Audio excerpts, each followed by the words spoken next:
സ്വീകരിച്ച അവാർഡ് തുക സംബന്ധിച്ചതിന് സ്വീകരിച്ച അദ്ദേഹത്തിൻ്റെ നിലപാടിൽ നിന്നും എല്ലാം തന്നെ വ്യക്തമാണ് എന്തുകൊണ്ട് അദ്ദേഹം ഇത്തരമൊരു അവാർഡിന് അർഹനായിരിക്കുന്നു എന്നുള്ള കാര്യം. ഈ കാലത്ത് ഒരു രാഷ്ട്രീയ പാർട്ടിക്കകത്ത് നിന്നുകൊണ്ട് ഈ രീതിയിലുള്ള ധീരമായ അഭിപ്രായ പ്രകടനങ്ങൾ നടത്തുക എന്നുള്ളത് താരതമ്യേന വളരെ പ്രയാസമറിയുള്ള ഒരു കാര്യമായി മാറി തുടങ്ങിയിരിക്കുകയാണ്.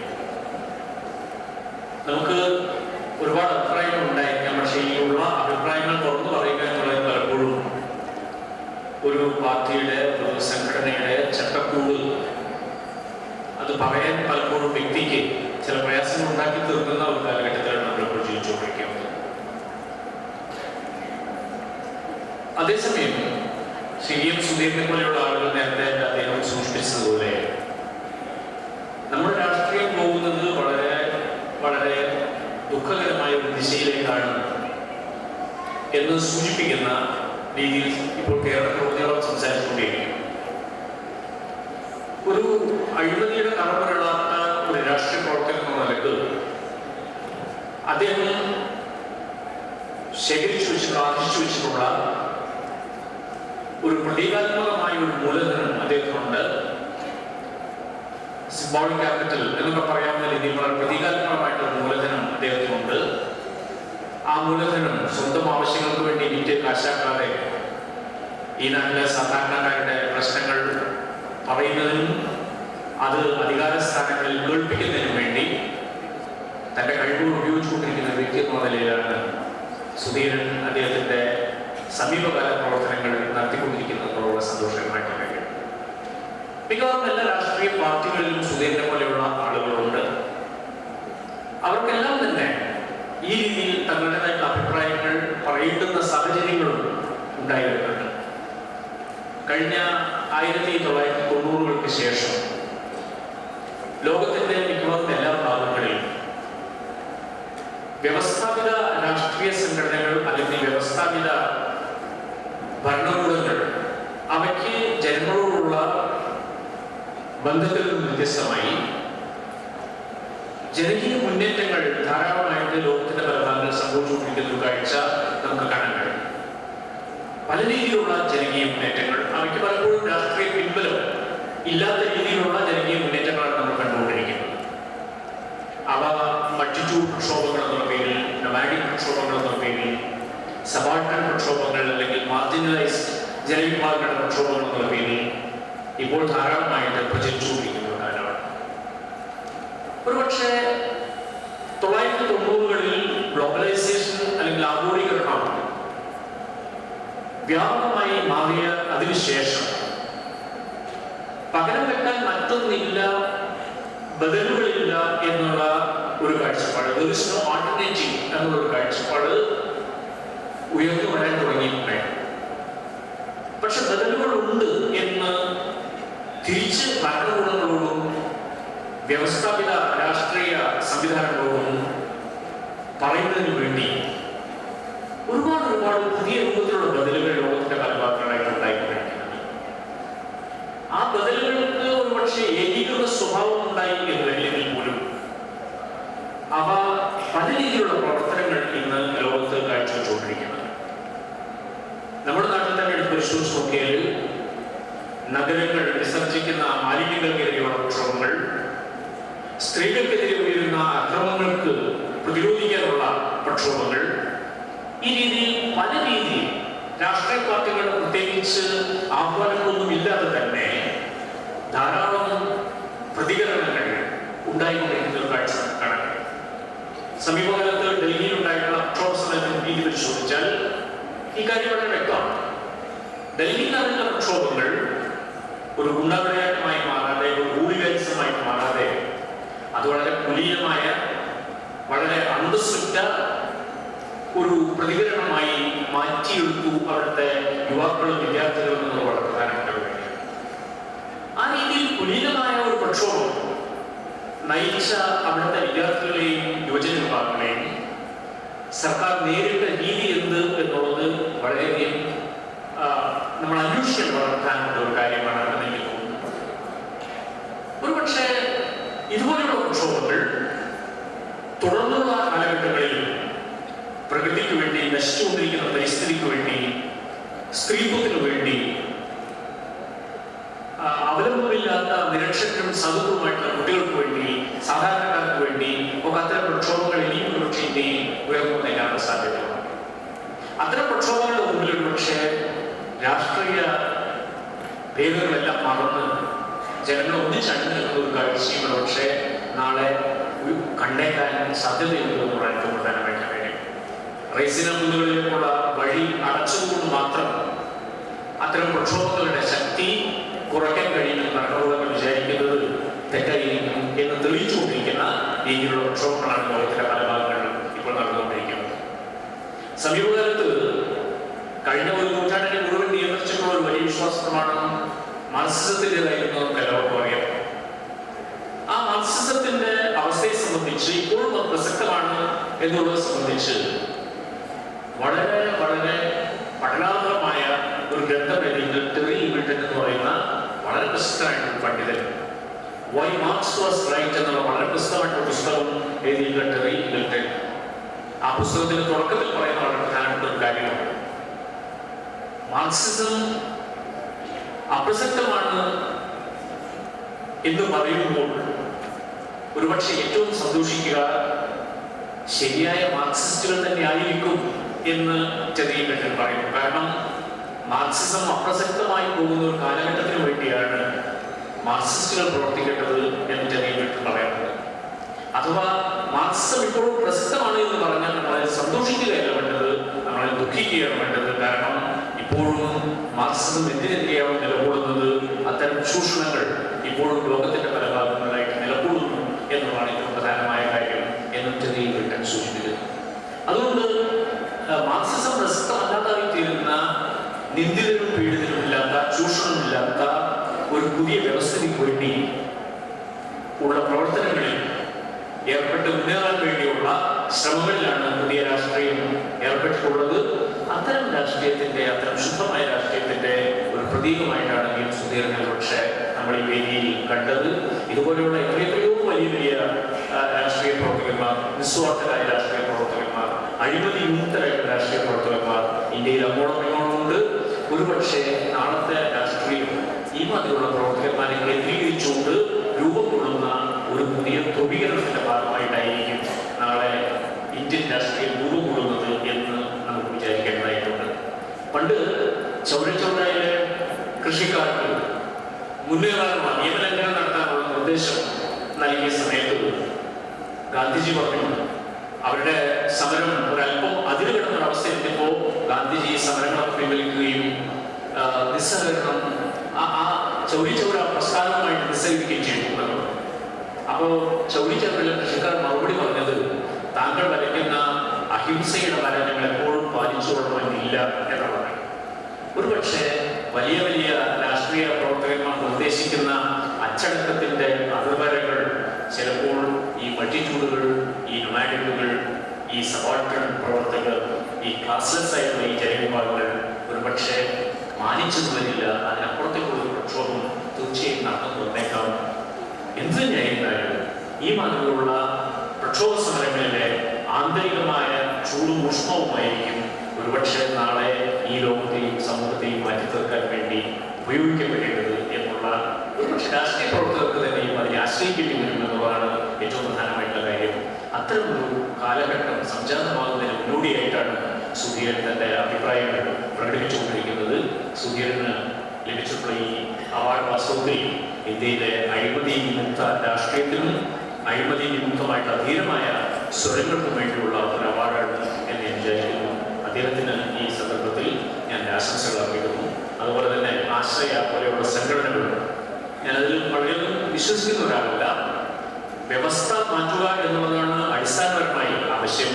ആഘാതങ്ങൾ കുറയ്ക്കുക എന്നത് വളരെ പ്രധാനമായ കാര്യമാണെങ്കിൽ പോലും ആഘാതങ്ങൾ കുറയ്ക്കുന്നതിന് വേണ്ടി പ്രവർത്തിക്കുന്ന ഇത്തരം സംഘടനകൾക്ക് ഒരു വലിയ പ്രസക്തിയുണ്ട്. പക്ഷെ ആത്യന്തികമായി മുതലാളിത്തത്തിന്റെയും സാമ്രാജ്യത്വത്തിന്റെയും ആഘാതങ്ങൾ കുറയ്ക്കുക എന്നതിലുപരി അതിനെതിരെയുള്ള ഒരു വ്യവസ്ഥ ക്രമീകരിക്കുക എന്നുള്ളതാണ് ഏറ്റവും പ്രധാനമായിട്ടുള്ള കാര്യം എന്ന് ഞാൻ വിചാരിക്കുന്നു. എങ്കിലും പ്രഭാതത്തിലെ വെളിച്ചമുണ്ടാകും എന്ന് വിചാരിച്ച് ഇരുട്ടിൽ നമ്മൾ ആരും മെഴുകുതിരി കത്തി ചെറിയ പ്രകാശങ്ങളായിട്ട് ഈ സംഘടനകളുടെ പ്രവർത്തനങ്ങളെ ഞാൻ കാണുന്നു. അവരെയും ഞാൻ അവരുടെ ഈ അംഗീകാരത്തിൻ്റെ പേരിൽ അഭിനന്ദിക്കുന്നു. നിങ്ങൾക്ക് ഏവർക്കും ഒരിക്കൽ കൂടി നന്ദി പ്രകാശിച്ചു എന്നുള്ള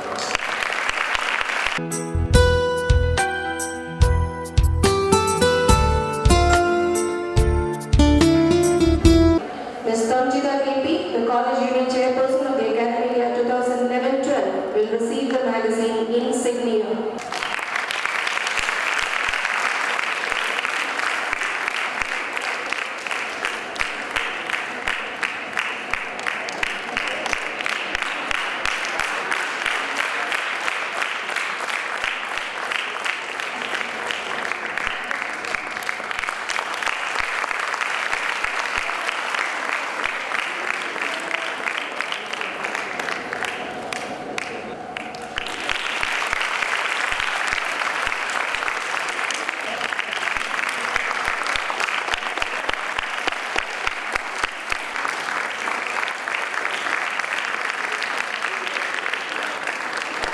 Thank you, sir.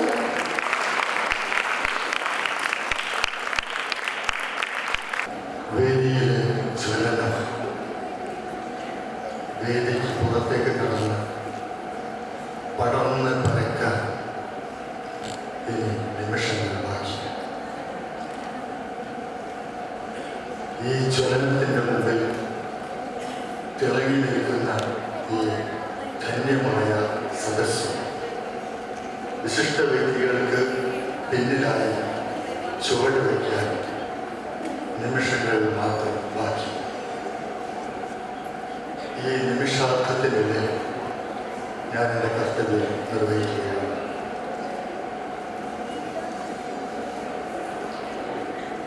ദയാപുരത്തിൻ്റെ മണ്ണിൽ തളച്ചിട്ട 28 വർഷങ്ങൾ നമുക്ക് ഒറ്റ പേരിലൊതുക്കാം: സിറ്റി അബ്ദുറഹീം.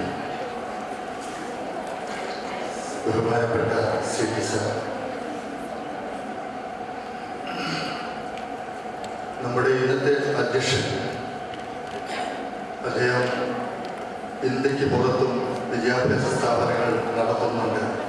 പക്ഷേ അതിൻ്റെ പേരിലല്ല. അദ്ദേഹം തൃശ്ശൂരിലും സാങ്കേതിക സ്ഥാപനങ്ങൾ നടത്തുന്നുണ്ട്. പക്ഷെ അതിൻ്റെ പേരിലല്ല. ഓട്ടോമൊബൈൽ രംഗത്തും ഹോട്ടൽ രംഗത്തും അദ്ദേഹം മുമ്പിലാണ്. പക്ഷെ അതിൻ്റെ പേരിലുമല്ല. ദയാപുരത്തിൻ്റെ നാഥൻ, ദയാപുരത്തിൻ്റെ രക്ഷിതാവ് എന്ന പേരിലാണ് നമ്മുടെ മനസ്സിലൊക്കെ തിളങ്ങി നിൽക്കുന്നത്, നമ്മുടെ മനസ്സിലൊക്കെ ഉദിച്ചു നിൽക്കുന്നത്. ജനാബ് ഹൈദരാജി സാഹിബ്, ദയാപുരം ആർട്സ് ആൻഡ് സയൻസ് കോളേജിൻ്റെ managing committee president doctor M Basheer, ഈ പറഞ്ഞവർക്കൊന്നും നന്ദി പറയാനുള്ള വിഡ്ഢിത്തം എനിക്കില്ല, അഹങ്കാരവുമില്ല. ഇവർക്ക് വേണ്ടിയാണ് ഞാൻ നന്ദി പറയുന്നത്. മറ്റൊരാൾ കൂടിയുണ്ട്, അൽ ഇസ്ലാം charitable ട്രസ്റ്റിൻ്റെ executive secretary Kunjali Sahib. അദ്ദേഹം നമ്മുടെ മുമ്പിലുണ്ട്. ഇവർക്ക് വേണ്ടി നമ്മുടെ വിശിഷ്ട വ്യക്തികൾക്ക് നന്ദി പറയാൻ ഒരു 1.5 മിനിറ്റ് കൂടി തരണം.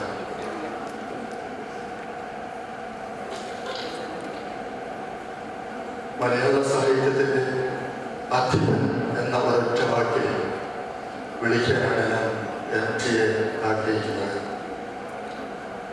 ആരാധകൻ എന്നൊക്കെ പറയാറുണ്ടല്ലോ. അദ്ദേഹത്തെ ആരാധിച്ചു പോയതിൻ്റെ പേരിൽ ചിലപ്പോഴൊക്കെ എനിക്ക് മറ്റു ചിലർക്ക് നിന്ന് ദുഃഖം അനുഭവിക്കേണ്ടി വന്നിട്ടുണ്ട്. അതുകൊണ്ട് അങ്ങനെ തന്നെ പറയാം, എൻ്റെ ആരാധകനായ MTയാണ്. അങ്ങക്ക് നന്ദി. ദയാപുരത്തിൻ്റെ പേരിൽ 1000 നന്ദി. അധികാരം ചീത്തയാണ്, അധികാരം പീഡനമാണ്, അധികാരം അഹങ്കാരമാണ്, അധികാരം അനീതിയാണ്, അക്രമമാണ്. പക്ഷേ അധികാരം എന്ന് പറഞ്ഞാൽ നിയമസുധീരനാണെങ്കിൽ അത് അനുഗ്രഹമാണ്. അദ്ദേഹത്തിന് പോലുള്ളവരുടെ ഭരണത്തിൻ്റെ ഭരിക്കപ്പെടുക എന്നതും അനുഗ്രഹമാണ്. അപ്പോൾ ഭരിക്കപ്പെടുക എന്നത് നമ്മുടെ ശാപമായി മാറുന്നില്ല. DM സുധീരൻ്റെ പേര് ഇത്തവണത്തെ അവാർഡിന് പരിഗണിക്കാനുണ്ട് എന്ന് സിറ്റി സാർ ഫോണിലൂടെ പറഞ്ഞപ്പോൾ ഒറ്റ അഭിപ്രായങ്ങളുടെ മറുപടി അതേയാണ്. മുൻതവണയാണെങ്കിൽ അത് ചിന്തിക്കേണ്ടിയിരുന്നു. ഈ അവാർഡ് കമ്മിറ്റി അംഗം എന്ന നിലയ്ക്ക് ഒന്നുകൂടി ചിന്തിക്കേണ്ടി വന്നില്ല യെസ് എന്ന് പറയാൻ. DM സുധീരൻ സാർ വേദി വിട്ടുപോയി. അദ്ദേഹത്തിന് നന്ദി എങ്ങനെ പറയുന്നു എന്നാണ് ആലോചിക്കുന്നത്. നന്ദി.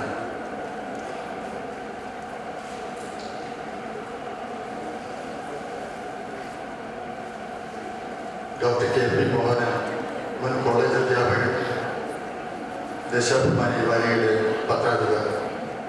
അദ്ദേഹത്തിന് നല്ല ഒരു പ്രഭാഷണം കേൾക്കാൻ നമുക്ക് കഴിയുന്നു. ഇനിയും ഒരുപാട് അവസരങ്ങൾ നമുക്ക് ഒഴിവുണ്ടാകും. എങ്കിലും ഇത് നമ്മുടെ മനസ്സിൽ തങ്ങിയിരിക്കും. KP മോഹനൻ സർ, നന്ദി.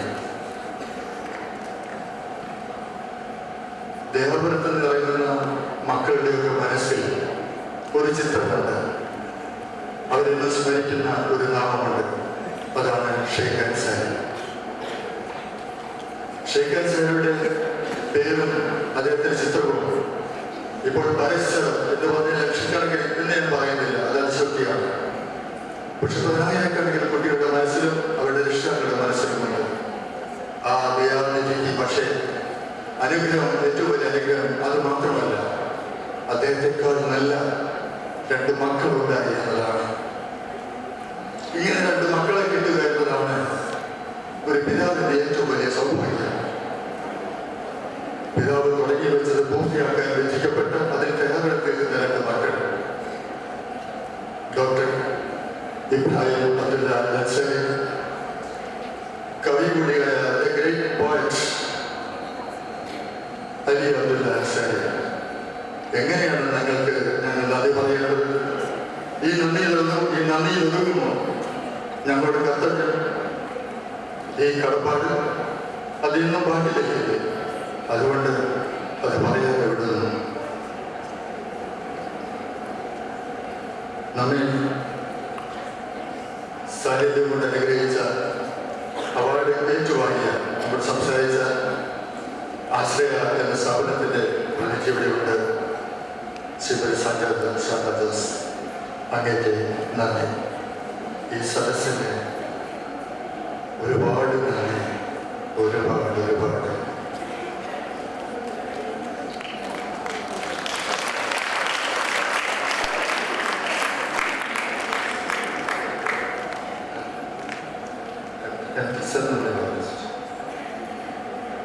സാറിന് നന്ദി പറയണം, വീണ്ടും പറയണം എന്നാണ് കുതൻശ്ശേരി പറയുന്നത്. എത്ര പറഞ്ഞാലും തീരില്ല നന്ദി. ആ നന്ദി എങ്ങനെയാണ് പറഞ്ഞു തീർക്കുക? നമ്മുടെയൊക്കെ ഇവിടെ കൊണ്ട് നടക്കുകയല്ല, അതേ നമ്മുടെ ഇവിടെ ഇല്ലേ, അത് മാത്രം പറഞ്ഞുകൊണ്ട് വിടുവാണ്.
ഒപ്പം സഹോദരൻ അലിയും ഇവിടെ ഉണ്ട് എന്നത് ഏറെ സന്തോഷകരമാണ്.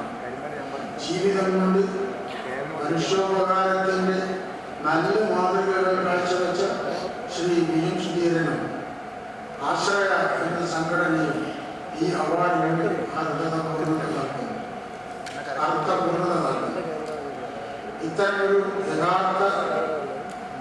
ഇത്തരമൊരു സായാഹ്നം നമ്മിൽ ഓരോരുത്തരിലുമുള്ള നന്മയെ വളർത്താൻ പ്രേരകമാവട്ടെ എന്ന് പ്രാർത്ഥിക്കുന്നു.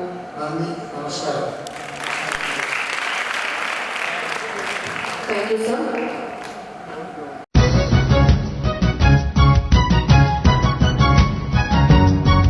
We feel blessed and honored to welcome one of the most prolific and versatile writers in modern Malayalam literature, Sri M.T. Vasudevan Nair, affectionately called as M.T.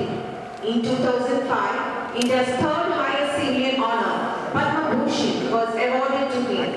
He was awarded the highest literary award in India, Jnanapeeth, for his overall contribution to Malayalam literature. His novel, Nandamuran, is widely credited as his masterpiece.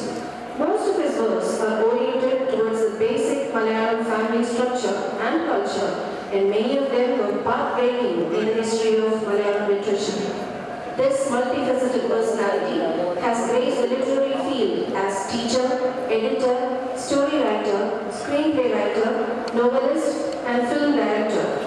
May we invite you, sir, to inaugurate this event and speak a few words.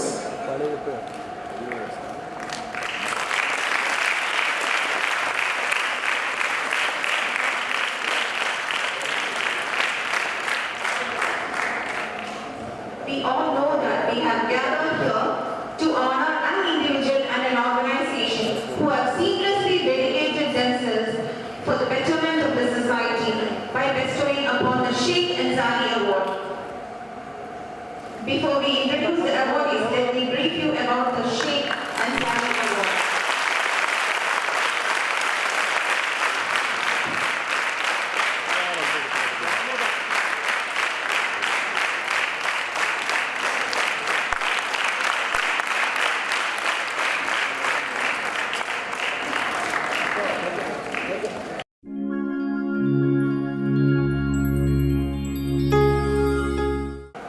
To give the award to Austria, we have with us Sheikh Ibrahim Abdullah Al Ansari, the son of the scholar, and our inspiration, Sheikh Abdullah Al Ansari, in his name, the award is constituted.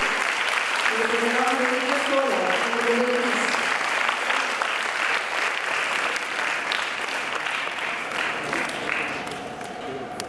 ബഹുമാനപ്പെട്ട അധ്യക്ഷൻ ഹൈദരാബാദ്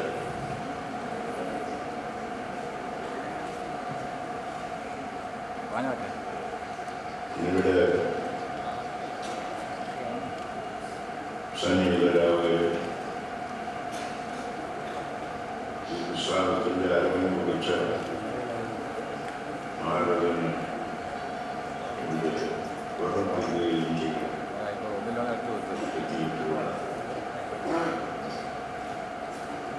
ശ്രീ ഇബ്രാഹിം അൽ അൻസാരി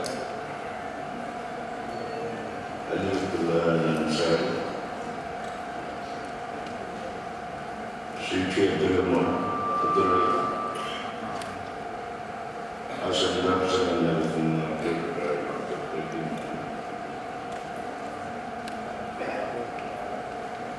ആശ്രയ എന്ന സ്ഥാപനത്തിന് വേണ്ടി പുരസ്കാരങ്ങൾ തുടങ്ങിയ സന്തോഷ് എൻ്റെ ഏറ്റവും പ്രിയ സുഹൃത്തും ഒരു കനിഷ്ഠ സഹോദരനെ പോലെ പ്രിയപ്പെട്ട സർവോപരി ഇന്ന് ഷെയ്ഖ് അൻസാരി അവാർഡ് ഏറ്റുവാങ്ങാൻ ഇവിടെ എത്തിയ അഭിമന്യ സുഹൃത്തുക്കളെയും ശ്രുതിയും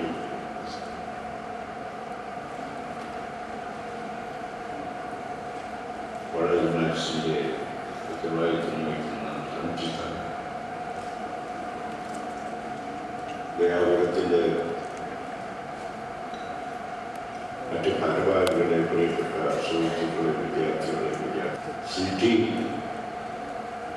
എം ബഷീറും വന്നിട്ട് ഈ പരിപാടിയെ പറ്റി പറഞ്ഞപ്പോൾ കുറച്ച് നാളായി ഈ വ്യക്തിപരമായ ചില പരാധീനതകൾ കാരണം പരിപാടിക്കൊന്നും പോകാറ്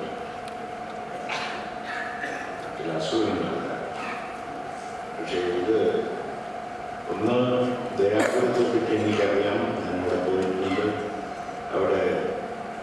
ഒരിക്കലൊരു ക്ലാസ് കൊടുത്തിട്ടുണ്ട്. ഈ അവാർഡ് നൽകുന്നത് ദയാപുരത്തിൻ്റെ പേരിലാണ്. എന്ന് വെച്ചാൽ ശ്രീ കുൻസാരിയുടെ പേരിൽ ഇത് ഏറ്റുവാങ്ങുന്നത് PM സുധീരനാണ്. എന്തിനാണ് ഈ അവാർഡ് എന്ന് ചോദിച്ചാൽ ഞാൻ സ്വയം ചോദിച്ചപ്പോൾ ഇത് ധീരതയ്ക്കുള്ള അവാർഡ്.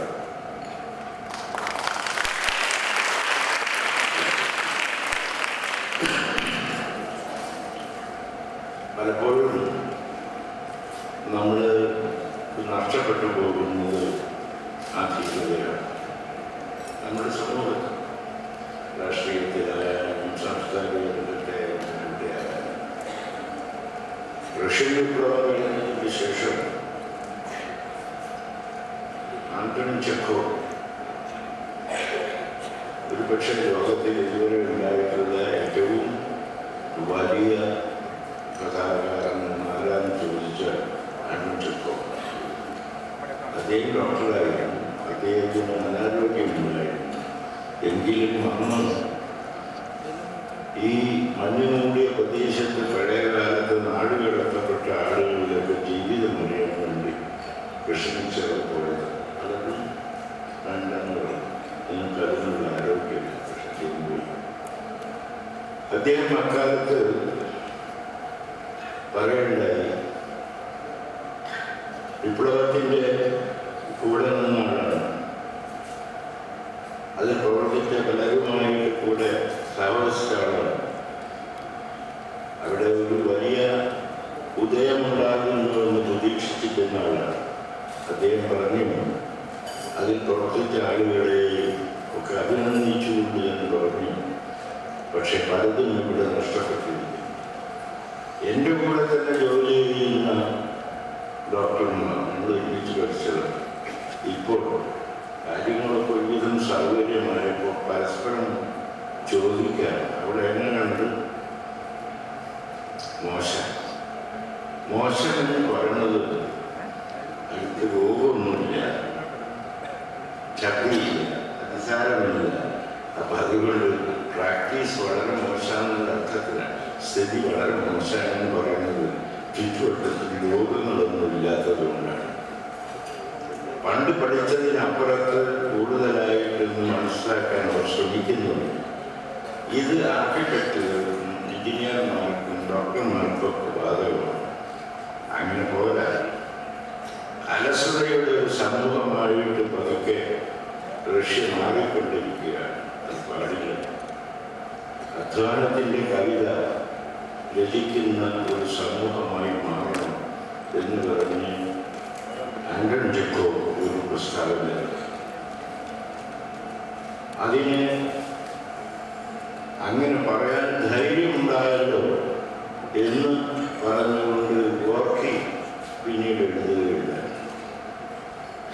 സാധാരണ കാലത്ത് നമ്മൾ കണ്ടില്ല കേട്ടില്ല എന്ന് നടിച്ച് വഴിമാറി നടക്കുമ്പോൾ ചിലത് കാണേണ്ടതുണ്ട്, ചിലത് കേൾക്കേണ്ടതുണ്ട്, ചിലത് പ്രതികരിക്കേണ്ടതുണ്ട് എന്ന് തോന്നുന്നു. യങ്ങിയ എന്ന പത്രം ഗാന്ധിജി നടത്തിയിരുന്ന കാലത്ത് അദ്ദേഹത്തിന് ഒരു ചെറുപ്പക്കാരൻ്റെ കത്ത് കിട്ടി.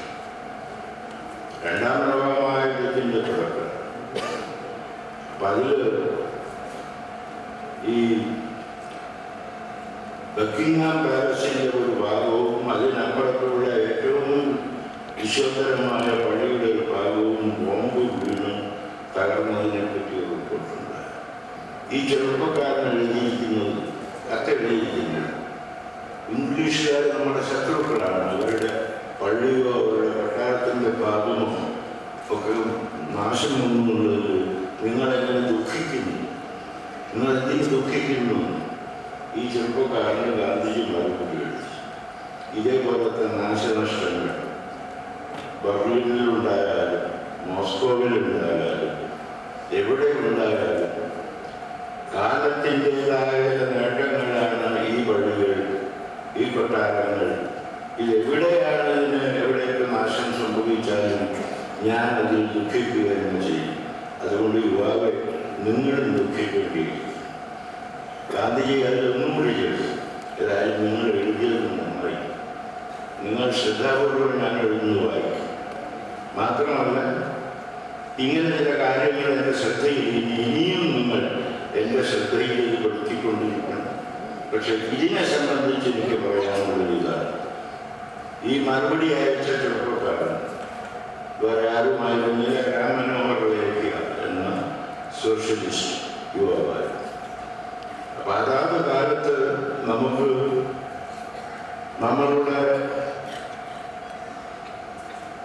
നമുക്ക് പറയേണ്ടതായ ചില കാര്യങ്ങളുണ്ട് എന്ന് തോന്നുന്നു. എന്തുകൊണ്ട് നമ്മുടെ ഭരണാധികാരികളിൽ എന്തുകൊണ്ട് ഇതിനെ പറ്റിയിട്ടുള്ള വേണ്ടത്രയുള്ള പ്രതികരണം വരുന്നില്ല?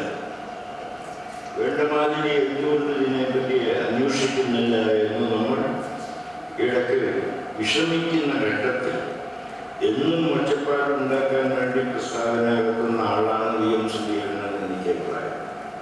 പക്ഷേ ചിലപ്പോൾ പറയേണ്ടതുണ്ട് അല്ലോ എന്ന് തോന്നുന്ന സന്ദർഭത്തിൽ അദ്ദേഹം ജനപക്ഷത്ത് നിന്നുകൊണ്ട് സംസാരിക്കുകയും ചിലത് പറയുകയും ചെയ്യുന്നു. അത് പലപ്പോഴും നമുക്ക് വലിയ ഒരാശ്വാസവുമാണ്. അതിൻ്റെ തൻ്റെ സഹപ്രവർത്തകർക്കോ താൻ പ്രതിനിധാനം ചെയ്യുന്ന പാർട്ടി ഭരിക്കുന്നത് അവരെ രക്ഷപ്പെടുത്തുന്ന ഒന്നല്ല. തൻ്റെ കാലഘട്ടത്തിനോട്, മാനവരാശിയോട്, സമൂഹത്തിനോട് താൻ നീതി ചെയ്യേണ്ടതുണ്ട് എന്ന ഉറച്ച വിശ്വാസത്തോടുകൂടി,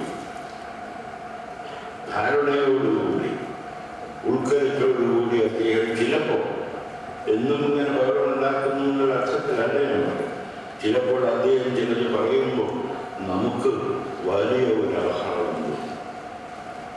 ഇങ്ങനെ നമ്മളുടെ കാലഘട്ടത്തിലെ പ്രശ്നങ്ങളെ പറ്റിയിട്ട് താൻ പ്രതിനിധീകരിക്കുന്ന രാഷ്ട്രീയ കക്ഷിയോ ഭരണകക്ഷിയോ അതൊന്നും നോക്കാതെ ഈ സമൂഹത്തിൻ്റെയും ജനത്തിൻ്റെയും നാളെയുടെയും ഭാഗത്ത് നിന്നുകൊണ്ട്, നാളെയുടെ ഭാഗം എന്ന് പറഞ്ഞാൽ പ്രകൃതിയെ സംബന്ധിച്ചുള്ള പ്രശ്നങ്ങളൊക്കെ വരുമ്പോൾ അത് ഇന്നത്തെ കാട്ടില്ല, നാളെയുടെ കാര്യം. ഇന്നല്ലെങ്കിൽ നാളെ നമ്മളുടെ പിൻതലമുറ നേരിടാൻ പോകുന്ന ചില കാര്യങ്ങൾ. പക്ഷെ അത് ഇന്നേ നമ്മൾ കണ്ടിരിക്കാൻ തയ്യാറാകുന്നു. അത് അങ്ങനത്തെ ഉൾക്കാഴ്ചയുള്ള ആളുകൾ നമ്മളുടെ കാലഘട്ടത്തിൽ വളരെ അപൂർവമായി തീരുമ്പോഴാണ് സുധീരനെ പോലെയുള്ള ആളുകൾ പറയേണ്ട ചില കാര്യങ്ങളെ പറ്റി ഇടയ്ക്ക് പറയുന്നു, ധീരതയോടുകൂടി പറയുന്നു എന്നുള്ളത്.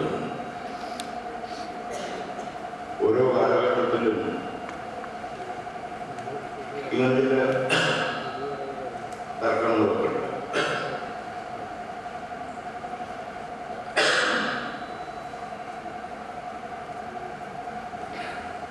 വളരെ മുമ്പ് നമ്മളുടെ ഈ ബ്ലോക്ക് ഡെവലപ്മെന്റ് എന്ന് പറയുന്ന സാധനം ആരംഭിച്ചു. എനിക്ക് തോന്നുന്നു 1ാം പഞ്ചായത്ത് പദ്ധതി കാലത്തായിരിക്കും. ആ കാലത്ത് കുസും നെയ്യാർ എന്നുള്ളതായ ഒരു എഴുത്തുകാരി ചിലത് പത്രം കൊടുത്തു. അതേ സമയത്ത് തന്നെ നമ്മുടെ ഇവിടുത്തെ ഡെവലപ്മെന്റിനെ പറ്റി ആധികാരികമായിട്ടൊരു റിപ്പോർട്ട് എഴുതണം എന്ന് ഗവൺമെന്റിന്റെ പിന്തുണയോടുകൂടി ഇവിടെ വന്ന് കേരളം വിളിച്ചു ഒരു പുസ്തകം എഴുതിയിട്ടുണ്ട്, ബ്ലോസംസ് ഇൻ ദ വെസ്റ്റ് എന്ന് പറഞ്ഞു. അക്കാലത്ത് ധാരാളം പ്രചരിച്ചു. ആ പുസ്തകം വായിച്ച പിൽക്കാലത്ത് ഞാൻ വായിച്ചു. ആ കാലത്തൊക്കെ എനിക്ക് നഷ്ടപ്പെട്ടു. കാരണം കുസും നെയ്യാർ ഇവിടെ എത്തിയിട്ട് തൃശ്ശൂരിനടുത്തുള്ള ഒരു സ്ഥലത്തിരുന്നു. അവിടുത്തെ ഒരു പഴയ മനയിൽ ചെന്നപ്പോൾ എന്താണ് ഇവിടെ അടിയന്തരമായിട്ട് ആവശ്യങ്ങൾ എന്ന് ചോദിച്ചപ്പോൾ പിന്നെ വളരെ ആലോചിച്ചു. വളരെ ഉൾപ്രദേശം ഇവിടെ ഒരു എയർപോർട്ട് അടിയന്തരമായിട്ട് വേണ്ടത് ഒരു എയർപോർട്ട്. ഈ സ്ത്രീ അവിടെ ചിരിച്ചു. പുസ്തകത്തിലില്ല. കുറേ നേരം ആകപ്പാടെ ഒരു ഗ്രാമം എന്തിനാണ് ഇദ്ദേഹം ഇതിങ്ങനെ ഈ എയർപോർട്ടിൻ്റെ കാര്യം ഇങ്ങനെ അടുത്തെടുത്ത് പറയുന്നു. അദ്ദേഹം പറഞ്ഞു, നികുതി കൊടുക്കാൻ പ്രയാസമുണ്ട്, അപ്പോൾ അതിൻ്റെ സ്ഥലങ്ങൾ കിടക്കും. ഒരു എയർപോർട്ടൊക്കെ വന്നിട്ടുണ്ടെങ്കിൽ അത് ഗവൺമെൻറ് ഒന്നിച്ചെടുത്താൽ അതിന് രക്ഷപ്പെടുമല്ലോ, കുറച്ച് പണവും കിട്ടുമല്ലോ. അതിനാണ് ഞാൻ എയർപോർട്ട് വേണമെന്ന് പറഞ്ഞത്. ഇങ്ങനെ ഓരോ കാലഘട്ടത്തിലും നമ്മൾ നോക്കിക്കഴിഞ്ഞാൽ ഒരു ദിശയിലൂടെ കാണുന്നതിനപ്പുറത്ത് വേറെ ചിലതും കൂടി ഇതിൻ്റെയൊക്കെ പുറകിലുണ്ടാകുമെന്ന് നമുക്ക് സംശയം തോന്നുമ്പോഴാണ് ആരെങ്കിലും ഇതിനെപ്പറ്റി അന്വേഷിക്കണമല്ലോ, പഠനം നടത്തണമല്ലോ എന്നൊക്കെ നമുക്ക് തോന്നിപ്പോകും. അല്ലെങ്കിൽ തൻ്റെ വയ്യാത്ത കാലത്ത് ആലോചിച്ചപ്പോൾ മുമ്പെപ്പോഴുള്ള ഒരു ഭരണാധികാരികൾ ഉണ്ടാക്കിയിട്ടുള്ള മഞ്ഞുമുണ്ടിയ പ്രദേശത്തിലാക്കിയിട്ടുള്ള ആളുകളുടെ ജീവിതം എങ്ങനെയുണ്ടെന്ന് പഠിക്കാൻ പോകും. അദ്ദേഹത്തിന് തന്നെ ആരോഗ്യമില്ല. അപ്പൊ അദ്ദേഹം പറയുന്നത് എല്ലാം മുൻതലമുറത്തെ ഭരണത്തിന്റെ മേലെ എല്ലാ കുറ്റങ്ങളും വെച്ച് കെട്ടിക്കൊണ്ട് വളരെ സൗകര്യമായിരിക്കും വിപ്ലവം കഴിഞ്ഞു, പുതിയ റഷ്യയുണ്ടായി. എപ്പോ എന്ത് കാര്യത്തെ പറ്റി പറഞ്ഞാലും ഭരണത്തിന്റെ ദുഷ്ഫലമാണ് എന്ന് മാത്രം പറഞ്ഞുകൊണ്ട് രക്ഷപ്പെട്ടെ. അത് ചെയ്യരുത്. അധ്വാനത്തിൻ്റെതായ പോയട്രി ഓഫ് ലേബർ, അധ്വാനത്തിൻ്റെതായ കവിതകൾ രചിക്കാൻ വേണ്ടി ഈ പുതിയ സമൂഹം തയ്യാറാണ്. നമ്മുടെ ഈ കാലഘട്ടത്തിൽ അതേപോലെ തന്നെ പലതും നമുക്ക് നമ്മുടെ സമൂഹത്തെയും തന്നെ ബോധവൽക്കരിക്കേണ്ടിയിരിക്കുന്നു. അവരുടെ തെറ്റുകൾ ചൂണ്ടിക്കാട്ടുകയില്ല. അത് ഭരണാധികാരികൾക്കും എല്ലാവരുടെയും ബാധ്യതയാണ്. അങ്ങനെ ഒരു വശത്താണെന്ന് നമ്മളോട് സഞ്ചരിക്കുമ്പോഴാണ് സുധീരനെ പോലെയുള്ള ഓരോ ആളുകൾ ഇടയ്ക്ക് ശ്രദ്ധേയങ്ങളായ ചില കാര്യങ്ങൾ നമ്മളുടെ മുമ്പിലേക്ക് ഇട്ടുതരുന്നു. അതുകൊണ്ട് അദ്ദേഹത്തിൻ്റെ ഈ ഒരു പുരസ്കാരം, ശ്രീ കൻസാരി പുരസ്കാരം നൽകാൻ എന്നെ ക്ഷണിച്ചത് വളരെ വർഷങ്ങളായിട്ട് ഞങ്ങൾ അടുത്ത് പരിചയമാണ്. വളരെ അടുത്ത് പരിചയമൊന്നുമില്ല, പക്ഷേ അടുത്ത സുഹൃത്തുക്കളുണ്ട്, ചക്രങ്ങളുണ്ട്. നമ്മളെന്നും കണ്ടിട്ടില്ലെങ്കിലും അവർ നമ്മുടെ സുഹൃത്തുക്കൾ തന്നെയായിട്ട് എനിക്ക് മനസ്സിൽ സുഹൃത്തുക്കളായിട്ട് എന്നും കാണേണ്ട കാര്യമൊന്നുമില്ല. അങ്ങനെ എൻ്റെ ഒരു പ്രിയ സുഹൃത്തായിട്ടുള്ള സുധീരൻ ഈ അവാർഡ് നൽകാൻ എന്നെ ക്ഷണിച്ചതിന് ഈ ഭാരവാഹികളോട് നന്ദി പറയുന്നു. എല്ലാവർക്കും ബഹുമാനപ്പെട്ട അധ്യക്ഷൻ, എനിക്ക് വളരെയേറെ പ്രിയപ്പെട്ട ശ്രീ പി ഹൈദരാജ്, കുട്ടിക്കാലം മുതലേ എൻ്റെ ആരാധനാപാത്രമായ നമ്മുടെ അഭിമാനമായ MP, ഇവിടെ ഈ വേദിയിൽ സന്നിഹിതരായിട്ടുള്ള ഞാൻ വളരെ ഇഷ്ടപ്പെടുന്ന ആദരിക്കുന്ന ശിഹാബ് തങ്ങളുടെ ആ പരമ്പരയിൽപ്പെട്ട ഈ സഹോദരൻ പാലക്കാട് വിഷുവലി ശിഹാബ് തങ്ങൾ, ബഹുമാന്യനായ ഡോക്ടർ KP മോഹൻ, കാരുണ്യത്തിൻ്റെ പ്രതീകമായി തൻ്റെ രാജ്യത്തെ ജനങ്ങളെ മാത്രമല്ല മറ്റ് രാജ്യങ്ങളിലെ പാവപ്പെട്ടവരെ നോക്കിക്കാണാനും അവർക്ക് തന്നാലാവുന്ന സഹായങ്ങൾ നൽകാനും മുന്നോട്ട് വന്ന കാരുണ്യത്തിൻ്റെ പ്രതീകമായിട്ടുള്ള ഷെയ്ഖ് അൻസാരിയുടെ പിൻവാക്കാനായ ഷെയ്ഖ് ഇബ്രാഹിം അബ്ദുള്ള അൻസാരി, അലി അബ്ദുള്ള അൻസാരി, ഇവിടെ സന്നദ്ധ സംഘടനകൾക്കുള്ള പുരസ്കാരത്തിന് അർഹയായ ആശ്രയെ പ്രതികരിച്ചുകൊണ്ട് അത് ഏറ്റുവാങ്ങാൻ ഇവിടെ എത്തിയിട്ടുള്ള സഹോദരി ശ്രീമതി ജോസ്, കുട്ടിക്കാലം മുതലേ എനിക്ക് വളരെ അടുപ്പമുള്ള ഡോക്ടർ എം ബഷീർ സാർ, ഈ സദസ്സിനെ ധന്യമാക്കുന്ന സമ്പന്നമാക്കുന്ന ഗുരുജനങ്ങളെ, സഹോദരി സഹോദരന്മാരെ, എനിക്ക് ഏറ്റവും പ്രിയപ്പെട്ട കുട്ടികൾ, വളരെ സന്തോഷം, മനസ്സ് നിറയെ ഒന്ന്, നേരത്തെ പറഞ്ഞ ഒരു വലിയ മനുഷ്യൻ്റെ പേരിലുള്ള പുരസ്കാരം ഏറ്റുവന്നു. അത് കുട്ടിക്കാലം മുതലേ ഞാൻ ആരാധനയോടെ നോക്കിക്കാണുന്ന എട്ടിയിൽ നിന്നും അത് സ്വീകരിക്കാൻ കഴിയുന്നു എന്നുള്ളത്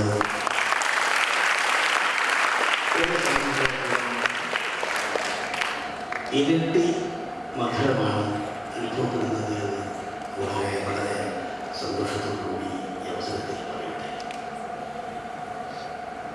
വായനയിലേക്ക് എൻ്റെ തലമുറയെ ഉത്തേജിപ്പിച്ചു.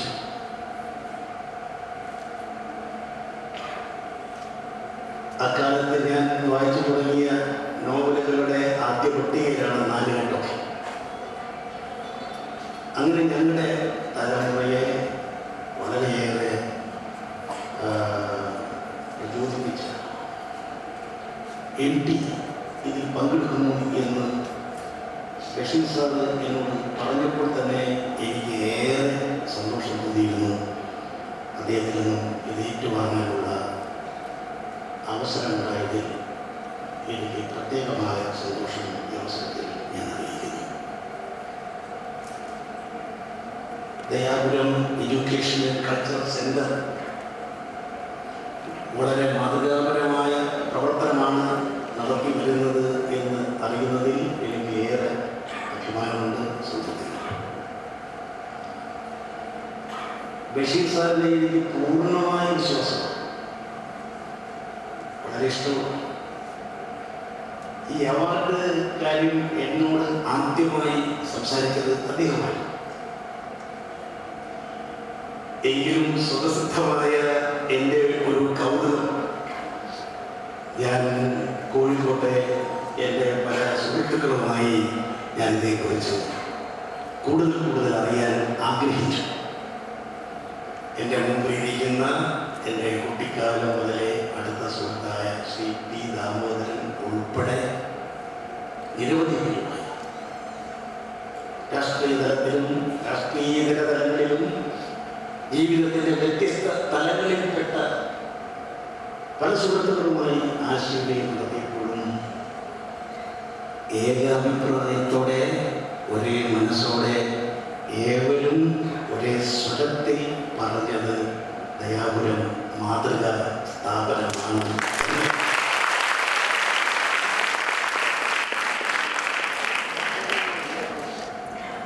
ഈ അവാർഡുകളെല്ലാം നമുക്ക് സ്വീകരിക്കാനാവില്ല. പല പുരസ്കാരങ്ങളും ഞാൻ ഒഴിവാക്കിയിട്ടുണ്ട്. പക്ഷേ ഈ പുരസ്കാരം അതീവ ബഹുമതിയോടുകൂടി ഞാനത് ഏറ്റുവാങ്ങുകയാണ്.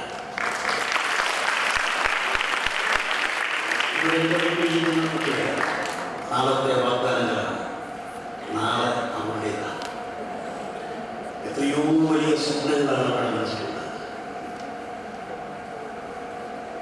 ഇങ്ങനെ ഒരു നല്ല തലമുറയെ വാർത്തെടുക്കാൻ കഴിയത്തക്ക രീതിയിൽ അവർക്ക് അവസരം നൽകാൻ, അവരെ പാകപ്പെടുത്താൻ, അവരെ സജ്ജരാക്കാൻ ഇതുപോലെ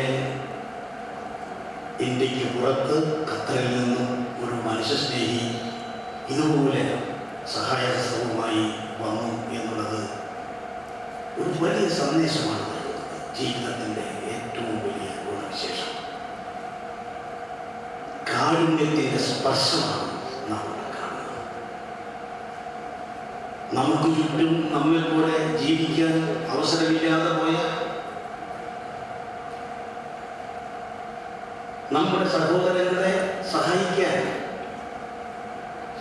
ഷെയ്ഖ് അൻസാരി കാണിച്ചു തന്ന മാതൃക മഹനീയമായ മനുഷ്യത്വപരമായ അദ്ദേഹത്തിൻ്റെ ഈ സമീപനം എത്രയോ ആവേശകരമാണ്, എത്രയോ ഹൃദ്യമാണ്.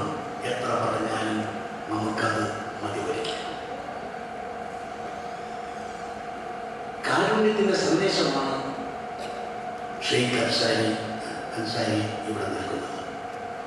നിങ്ങളൊക്കെ നാളെ ജീവിതത്തിൻ്റെ ഏത് തുറയിൽ ചെന്നാലും, ജീവിതത്തിൻ്റെ ഉന്നതങ്ങളിൽ എത്തിച്ചേർന്നാലും, ഏത് മഹനീയമായ പദവിയിൽ എത്തിച്ചേർന്നാലും നിങ്ങളുടെ മനസ്സിൽ മനസ്സിനെ നയിക്കേണ്ടത് കാരുണ്യമാണ്, സ്നേഹമാണ്. നമ്മെപ്പോലെ മറ്റുള്ളവരെ സ്നേഹിക്കാൻ നമ്മെ പഠിപ്പിച്ച മഹാത്മാക്കളോടുള്ള പുണ്യപുരുഷന്മാരുടെ മഹത്തായ ആശയങ്ങളോടുള്ള നമ്മുടെ കടമ നിറവേറ്റുന്നത് ആ രീതിയിൽ ഈ വിദ്യാലയത്തിലൂടെ കടന്നു പോകുന്ന കുട്ടികൾ ആ തരത്തിൽ നമ്മുടെ നാടിനെ സംബന്ധിച്ചിടത്തോളം നാടിനെന്നും അഭിമാനിക്കത്തക്ക ഒരു നല്ല നിലയായി വളർന്നു വരും എന്ന പ്രതീക്ഷയും വിശ്വാസവുമാണ് എനിക്കുള്ളത്. ആ രീതിയിലാണ് ഈ വിദ്യാലയത്തിലൂടെ കടന്നു പോകുന്ന കുട്ടികളെ സജ്ജമാക്കുന്നത് എന്ന് ഞാൻ മനസ്സിലാക്കും. എനിക്ക് എൻ്റെ കുട്ടികളോട് പറയാനുള്ളത് 2-3 കാര്യങ്ങളാണ്. ഒന്ന്, ഇവിടെ MT അദ്ദേഹത്തിൻ്റെ പ്രഭാഷണത്തിലെ ഒരു ഭാഗം അതായിരുന്നു, ഭാവി തലമുറയ്ക്ക് വേണ്ടി, ഈ തലമുറയ്ക്കും വരും തലമുറയ്ക്കും വേണ്ടി നമ്മുടെ പ്രകൃതിയെ സ്നേഹിക്കുക, ശുദ്ധമായ മണ്ണിൽ ജീവിക്കാൻ, ശുദ്ധമായി ശ്വസിക്കാൻ, ശുദ്ധ വെള്ളം കുടിക്കാൻ എല്ലാവർക്കും അവകാശമുണ്ട്. ഈ അവകാശം ജന്മസിദ്ധമായ അവകാശമാണ്. ആ ഏറ്റവും വലിയ മനുഷ്യാവകാശം സംരക്ഷിക്കാൻ നമ്മുടെ രക്ഷകരാകേണ്ട ഭരണകൂടങ്ങൾക്ക്, ഭരണാധികാരികൾക്ക് ഉത്തരവാദിത്തമുണ്ട്. ലോകത്തിനൊട്ടാകെ മാതൃകയായി ശ്രീമതി ഇന്ദിരാഗാന്ധി നമ്മുടെ പ്രകൃതിയെ, നമ്മുടെ പരിസ്ഥിതിയെ സംരക്ഷിക്കുക എന്ന മഹത്തായ ലക്ഷ്യം മുൻനിർത്തി പരിസ്ഥിതി നിയമങ്ങൾ കൊണ്ടുവന്നു. പ്രകൃതിയുടെ വരദാനമായ പ്രകൃതി സമ്പത്തിനെ ഈ തലമുറയ്ക്കും വരും തലമുറയ്ക്കും വേണ്ടി കാത്തുസൂക്ഷിക്കാൻ, ശുദ്ധമായ മണ്ണിൽ ജീവിക്കാനും, ശുദ്ധമായ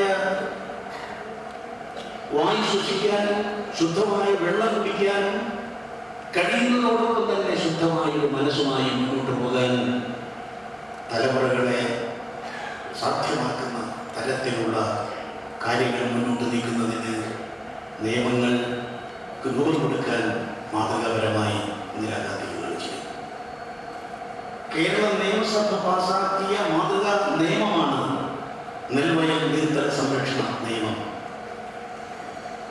ഈ ലക്ഷ്യത്തെ മുൻനിർത്തിയാണ് നമ്മുടെ നെൽവയലുകൾ, നമ്മുടെ അരിയുൽപാദനം വർദ്ധിപ്പിക്കാൻ മാത്രമല്ല, നെൽവയലുകൾ കുടിനീരിന്റെ ജലസംഭരണികളാണ്. അതിരൂക്ഷമായ വരൾച്ചയെ നേരിടാൻ പോകുന്ന ഈ കേരളം, നേരിട്ടുകൊണ്ടിരിക്കുന്ന ഈ കേരളം, കാലാവസ്ഥാ വ്യതിയാനത്തിൻ്റെയും ആഗോള താപനത്തിൻ്റെയും കെടുതികൾ നേരിട്ടനുഭവിക്കുന്ന നമ്മുടെ നാട്, നമ്മുടെ കേരളം ഒട്ടും ഗൗരവത്തോടു കൂടിയല്ല അത്തരം പ്രശ്നങ്ങളെ നോക്കി കണ്ടത് എന്നുള്ളതിന് കൊടുക്കേണ്ടി വന്ന കടുത്ത വിലയാണ് ഇന്ന് കാണുന്ന വരൾച്ച, കൊടും വരൾച്ചയിലേക്ക് ഈ കേരളം എത്തിയത് എന്ന കാര്യത്തിൽ സംശയമില്ല. അനുഭവത്തിൽ നിന്നും പാഠങ്ങൾ പഠിക്കാതെ നമ്മുടെ ഭരണ സംവിധാനത്തിനകത്ത് നിന്ന് തന്നെ പാർലമെന്റും നിയമസഭയും പാസാക്കുന്ന നിയമങ്ങളെ അട്ടിമറിക്കാനുള്ള നീക്കങ്ങൾ പല തലങ്ങളിലും നടക്കുന്നുണ്ട്.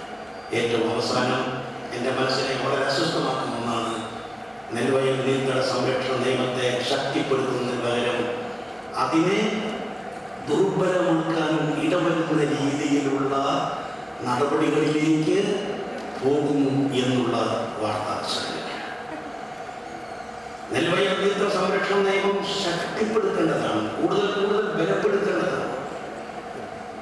അതിനു പകരം അതിനെ ദുർബലമാക്കി അവശേഷിക്കുന്ന നെൽപ്പാടങ്ങളും ഇല്ലാതാക്കാൻ, നമ്മുടെ ജലസംഭരണികൾ ഇല്ലാതാക്കാൻ, അതുവഴി കൊടും വരൾച്ചയെ നേരിടുന്ന ജനങ്ങളുടെ ജീവിതം കൂടുതൽ ദുരിതമയമാക്കാനുള്ള സാഹചര്യം ഒരുക്കുന്നത് അധികാര കേന്ദ്രങ്ങളുടെ തലത്തിൽ നിന്നാണ് എന്ന് കാണുന്നത് നമ്മെല്ലാം വളരെയേറെ അസ്വസ്ഥമാക്കുന്നുണ്ട്. അതുകൊണ്ട് ആ തരത്തിലുള്ള നടപടികളിൽ നിന്നും ബന്ധപ്പെട്ട ഉത്തരവാദപ്പെട്ടവർ പിന്തിരിയേണ്ടത് ആവശ്യമാണ്.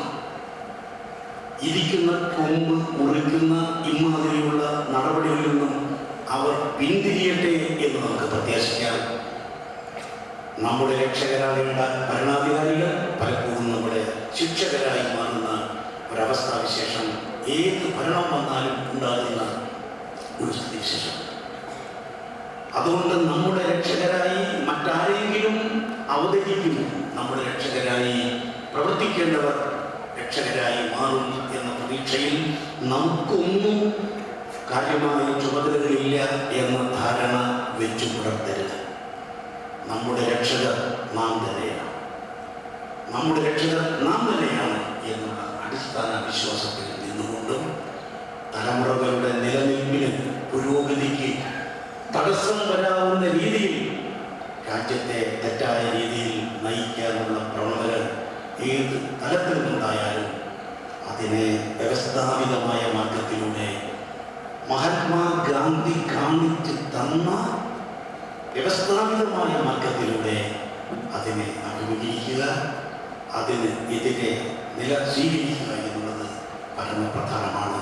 ആ ഉത്തരവാദിത്വം നിങ്ങൾ നിറവേറ്റണമെന്നാണ് എൻ്റെ ഒരു അപേക്ഷ. കേരളം ഇന്ന് ലഹരിയുടെ ഏറ്റവും വലിയ അധിനിവേശത്തിലാണ്. കഴിഞ്ഞ ദിവസം വന്ന ചില റിപ്പോർട്ടുകൾ നമ്മെ അസ്വസ്ഥമാക്കുന്നുണ്ട്. ചെറിയ കുട്ടികൾ പോലും ലഹരിയുടെ പിടിയിലേക്ക് പോയിക്കൊണ്ടിരിക്കുന്നു. കഴിഞ്ഞ ദിവസം മാധ്യമത്തിൽ വന്ന റിപ്പോർട്ട് ഞാൻ നിങ്ങൾ ശ്രദ്ധയിൽപ്പെടുന്നു. മാനഭംഗത്തിന് രാജ്യത്ത് അറസ്റ്റ് ചെയ്യപ്പെട്ട 33,000-ലേറെ വരുന്ന കുട്ടികൾ 18-നും 7-നും മധ്യേ പ്രായമാണ്. കുട്ടികൾ പോലും കൂടുതൽ കുറ്റവാളികളായി മാറുന്ന ഒരവസ്ഥ. നമ്മുടെ രാജ്യത്തെ പെൺകുട്ടികൾക്ക്, നമ്മുടെ അമ്മമാർക്ക്, സഹോദരിമാർക്ക് സുരക്ഷ അനുഭവപ്പെടാത്ത ഒരവസ്ഥ ഇന്ന് രാജ്യം മുഴുവൻ ചർച്ച ചെയ്യുന്നു. ഡൽഹിയിൽ ഒരു പെൺകുട്ടി കൂട്ടമായ അതിക്രമത്തിൽപ്പെട്ട് പിച്ചി ചീന്തി എറിയപ്പെട്ടപ്പോൾ അതിനെതിരെ രാജ്യവ്യാപകമായ പ്രതിഷേധം ഉയർന്നു വന്ന അതേ സന്ദർഭത്തിൽ തന്നെയാണ് സമാനമായ നടക്കാൻ പാടില്ലാത്ത സംഭവങ്ങൾ ഒന്നൊന്നായി അരങ്ങേറിക്കൊണ്ടിരിക്കുക. എന്തുപറ്റി നമ്മുടെ നാട്? എന്തുപറ്റി നമ്മുടെ സമൂഹം? എന്തുപറ്റി നമ്മുടെ തലമുറകൾക്ക്? ഒരു കാര്യത്തിൽ യാതൊരു സംശയമില്ല, ഇതിൻ്റെയൊക്കെ പുറകിൽ മനുഷ്യത്വമില്ലാതെ അമ്മയെയും സഹോദരിയെയും തിരിച്ചറിയാനാവാത്ത, സ്വന്തം മകളെ തിരിച്ചറിയാനാവാത്ത, സ്വന്തം സഹോദരിയെ തിരിച്ചറിയാനാകാത്ത ഈ ഒരു ഭ്രാന്തമായ പൈശാചികമായ അവസ്ഥയിലേക്ക് മനുഷ്യരെ തള്ളിവിടുന്ന, കുട്ടികളെപ്പോലും തള്ളിവിടുന്ന ഈ അവസ്ഥ സൃഷ്ടിക്കുന്നതിൽ ലഹരിക്ക്, മദ്യത്തിനും മയക്കുമരുന്നിനും വലിയ സ്വാധീനമുണ്ട്. വേണ്ട പോലെ ചർച്ച ചെയ്യപ്പെടുന്നില്ല ഈ വശം എന്നെനിക്ക് തോന്നുന്നു. നിയമങ്ങൾ ഉണ്ടാകണം, നിയമനിർമ്മാണം നടക്കണം, ശിക്ഷ വർദ്ധിപ്പിക്കണം, ഫലപ്രദമായ നടപടികൾ ഉണ്ടാകണം, അതൊക്കെ ആവശ്യമാണ്. അതോടൊപ്പം തന്നെ ഈ ഒരു അവസ്ഥയിലേക്ക് തലമുറകളെ വഴിതെറ്റിക്കുന്ന, മനുഷ്യരെ വഴിതെറ്റിക്കുന്ന പ്രധാന ഘടകങ്ങളിൽ ലഹരിയുടെ സ്വാധീനവും പരമപ്രധാനമാണ് എന്ന കാര്യത്തിൽ യാതൊരു സംശയമില്ല. അതുകൊണ്ട് എനിക്ക് എൻ്റെ പ്രിയപ്പെട്ട കുട്ടികളോട് പറയാനുള്ളത്, ഒരാൾ പോലും, ഒരു കുട്ടി പോലും, പുതിയ തലമുറയിൽപ്പെട്ട ഒരാൾ പോലും ഈ വിപത്തിൽ ചെന്ന് വീഴാതിരിക്കട്ടെ.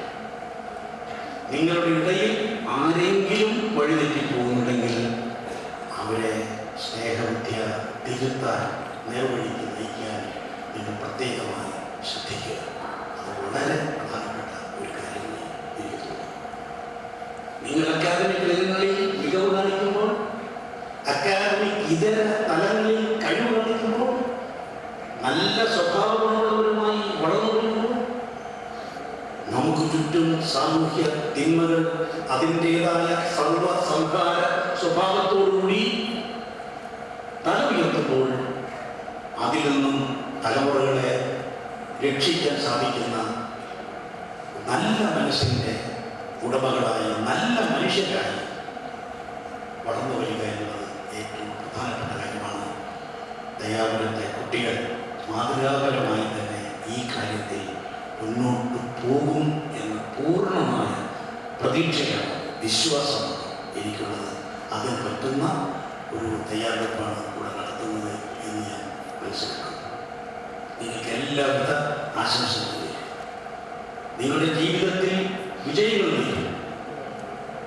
ഇന്നിവിടെ ആശ്രയ എന്ന ഒരു മഹത്തായ സംഘടന അവരുടെ നല്ല പ്രവർത്തനത്തെ മുൻനിർത്തിയാണ് ഈ പുരസ്കാരം ഏറ്റുവാങ്ങിയത്. അവർക്ക് വേണ്ടി എൻ്റെ പ്രിയ സഹോദരി ശാന്ത അവരാണ് ഏറ്റുവാങ്ങിയത്. ജീവിതത്തിൻ്റെ ഏറ്റവും പ്രയാസം അനുഭവിക്കുന്ന ഹതഭാഗ്യരായ നമ്മുടെ സഹോദരങ്ങളെ സഹായിക്കാൻ RCCയുമായി ബന്ധപ്പെട്ട് അവർ നടത്തുന്ന പ്രവർത്തനങ്ങൾ കേട്ടപ്പോൾ എനിക്ക് വളരെ സന്തോഷം തോന്നി. അതിൻ്റെ പ്രവർത്തനങ്ങൾ വളരെ ഭംഗിയായി ശ്രീമതി ശാന്ത അവരുടെ നേതൃത്വത്തിൽ മുന്നോട്ട് പോകട്ടെ. അവർക്ക് എല്ലാവിധ വിജയങ്ങളും അവരുടെ പ്രവർത്തനത്തിൽ ഉണ്ടാകട്ടെ. അതുവഴി ആയിരക്കണക്കിന് പേരെ ആശ്വസിപ്പിക്കാൻ അവർക്ക് സാധിക്കട്ടെ എന്ന് ആത്മാർത്ഥമായി ഞാൻ പ്രത്യാശിക്കുന്നു. എനിക്ക് ഈ പുരസ്കാരത്തോടൊപ്പം 1,00,000 രൂപ കൂടി നൽകുന്നുണ്ട്. ഈ പുരസ്കാരം ഒരു നല്ല പുരസ്കാരമാണ്. ഇന്ന് പണത്തിൻ്റെ മൂല്യമൊക്കെ കുറഞ്ഞുകൊണ്ട് വരികയാണ്. ഡീസലിൻ്റെ വില കൂടുന്തോറും പണത്തിൻ്റെ മൂല്യം കുറഞ്ഞു വരികയാണ്. അത് മനസ്സിലാവാത്തത് നമ്മുടെ പ്ലാനിംഗ് കമ്മീഷനിൽ ഇരിക്കുന്ന വിദഗ്ധന്മാർക്ക് മാത്രമാണ്. പക്ഷേ 1,00,000 രൂപ അത്ര ചെറിയ തുകയല്ല, നല്ല തുകയാണ്. ഈ 1,00,000 രൂപ ഞാൻ ഉദ്ദേശിക്കുന്നത് ആദരണീയനായ CH മുഹമ്മദ് കോയയുടെ പേരിൽ തിരുവനന്തപുരത്ത് CH സെന്റർ പ്രവർത്തിക്കുന്നുണ്ട്. ആശ്രയെ പോലെ തന്നെ ക്യാൻസർ രോഗികൾക്ക് വേണ്ടി സഹായങ്ങൾ നൽകുന്ന ഒരു നല്ല സംഘടനയാണ് CH centre. Shri EP Muhammad Basheer, എൻ്റെ പ്രിയ സുഹൃത്ത് ശ്രീ EP മുഹമ്മദ് ബഷീർ, അദ്ദേഹം സംസ്ഥാനത്തിൻ്റെ മന്ത്രിയാണ്, ഇപ്പോൾ MP ആണ്. അദ്ദേഹമാണ് ഈ നല്ല സ്ഥാപനത്തിൻ്റെ ചെയർമാനായി പ്രവർത്തിച്ചത്. അതുകൊണ്ട് ഞാൻ ഉദ്ദേശിക്കുന്നത് കാരുണ്യത്തിൻ്റെ സ്പർശവുമായി നിങ്ങൾ തന്ന ദയാപുരത്ത് നിന്നും നിങ്ങൾ എനിക്ക് തന്ന ഈ പുരസ്കാരത്തിൻ്റെ ഭാഗമായിട്ടുള്ള ഈ തുക ഞാൻ EP മുഹമ്മദ് ബഷീർ ചെയർമാനായി പ്രവർത്തിക്കുന്ന തിരുവനന്തപുരം CH സെന്ററിൽ ക്യാൻസർ രോഗികളുടെ ആശ്വാസത്തിന് വേണ്ടി അവർ നൽകിയിരുന്ന നല്ല പ്രവർത്തനങ്ങളെ മുൻനിർത്തി അവർക്ക് നൽകാനാണ് ഉദ്ദേശിക്കുന്നത്. ഇപ്പോൾ എൻ്റെ പേരിലാണ് ചെക്ക് തന്നിരിക്കുക, അല്ലേ? എൻ്റെ പാൻ കാർഡൊക്കെ അന്വേഷിക്കുന്നുണ്ടായിരുന്നു. അപ്പം ഈ ചെക്ക് വാങ്ങി ഞാൻ അവർക്ക് വേറെ ചെക്ക് കൊടുക്കും, അത് അവർ ഞാൻ എത്തിച്ചോളാം എന്ന് പറഞ്ഞുകൊണ്ട് ഇങ്ങനെ ഒരു നല്ല വേദി വെച്ച് MP-യെ പോലെ ഞാൻ ഇഷ്ടപ്പെടുന്ന ഒരു മകൻ കിട്ടിയിരുന്നു ഇത് ഏറ്റുവാങ്ങാൻ അവസരമുണ്ടാകുകയും നല്ല പ്രവർത്തനങ്ങളുടെ നല്ല ശബരിയക്കാരനായ ഷെയ്ഖ് അൻസാരി അദ്ദേഹത്തിൻ്റെ മക്കളുടെ സാന്നിധ്യത്തിൽ, നിങ്ങളുടെ സാന്നിധ്യത്തിൽ, എൻ്റെ പ്രിയ സുഹൃത്തുക്കളുടെ സാന്നിധ്യത്തിൽ ഇത് ഏറ്റുവാങ്ങാൻ സാധിച്ചത് എനിക്ക് വളരെ സന്തോഷമുണ്ട്. ഞാൻ ചില വാക്കുകളൊക്കെ ഒഴിവാക്കാറുണ്ട്. നമുക്ക് ഒരു കാര്യം പറയാൻ സാധിക്കും. പൊതുരംഗത്ത് ഇവിടെ എനിക്ക് പറഞ്ഞത് ഒരു കാര്യം വളരെ ശരിയാണ്. ഞാൻ എല്ലാ വിഷയങ്ങളിലും ഇടപെടുന്ന ആളല്ല. മറ്റാരും ഇടപെടുന്നില്ല എന്ന് പൂർണ്ണമായി എനിക്ക് ബോധ്യപ്പെടുന്ന ചില വിഷയങ്ങൾ, ഇടപെടേണ്ടതാണ് എന്ന് കൃത്യമായി ബോധ്യപ്പെടുന്ന വിഷയങ്ങൾ, ആ വിഷയങ്ങളിൽ ഇടപെടാനാണ്, അത്തരം വിഷയം ഇടപെടാനാണ് ഞാൻ സന്തോഷിക്കുന്നത്.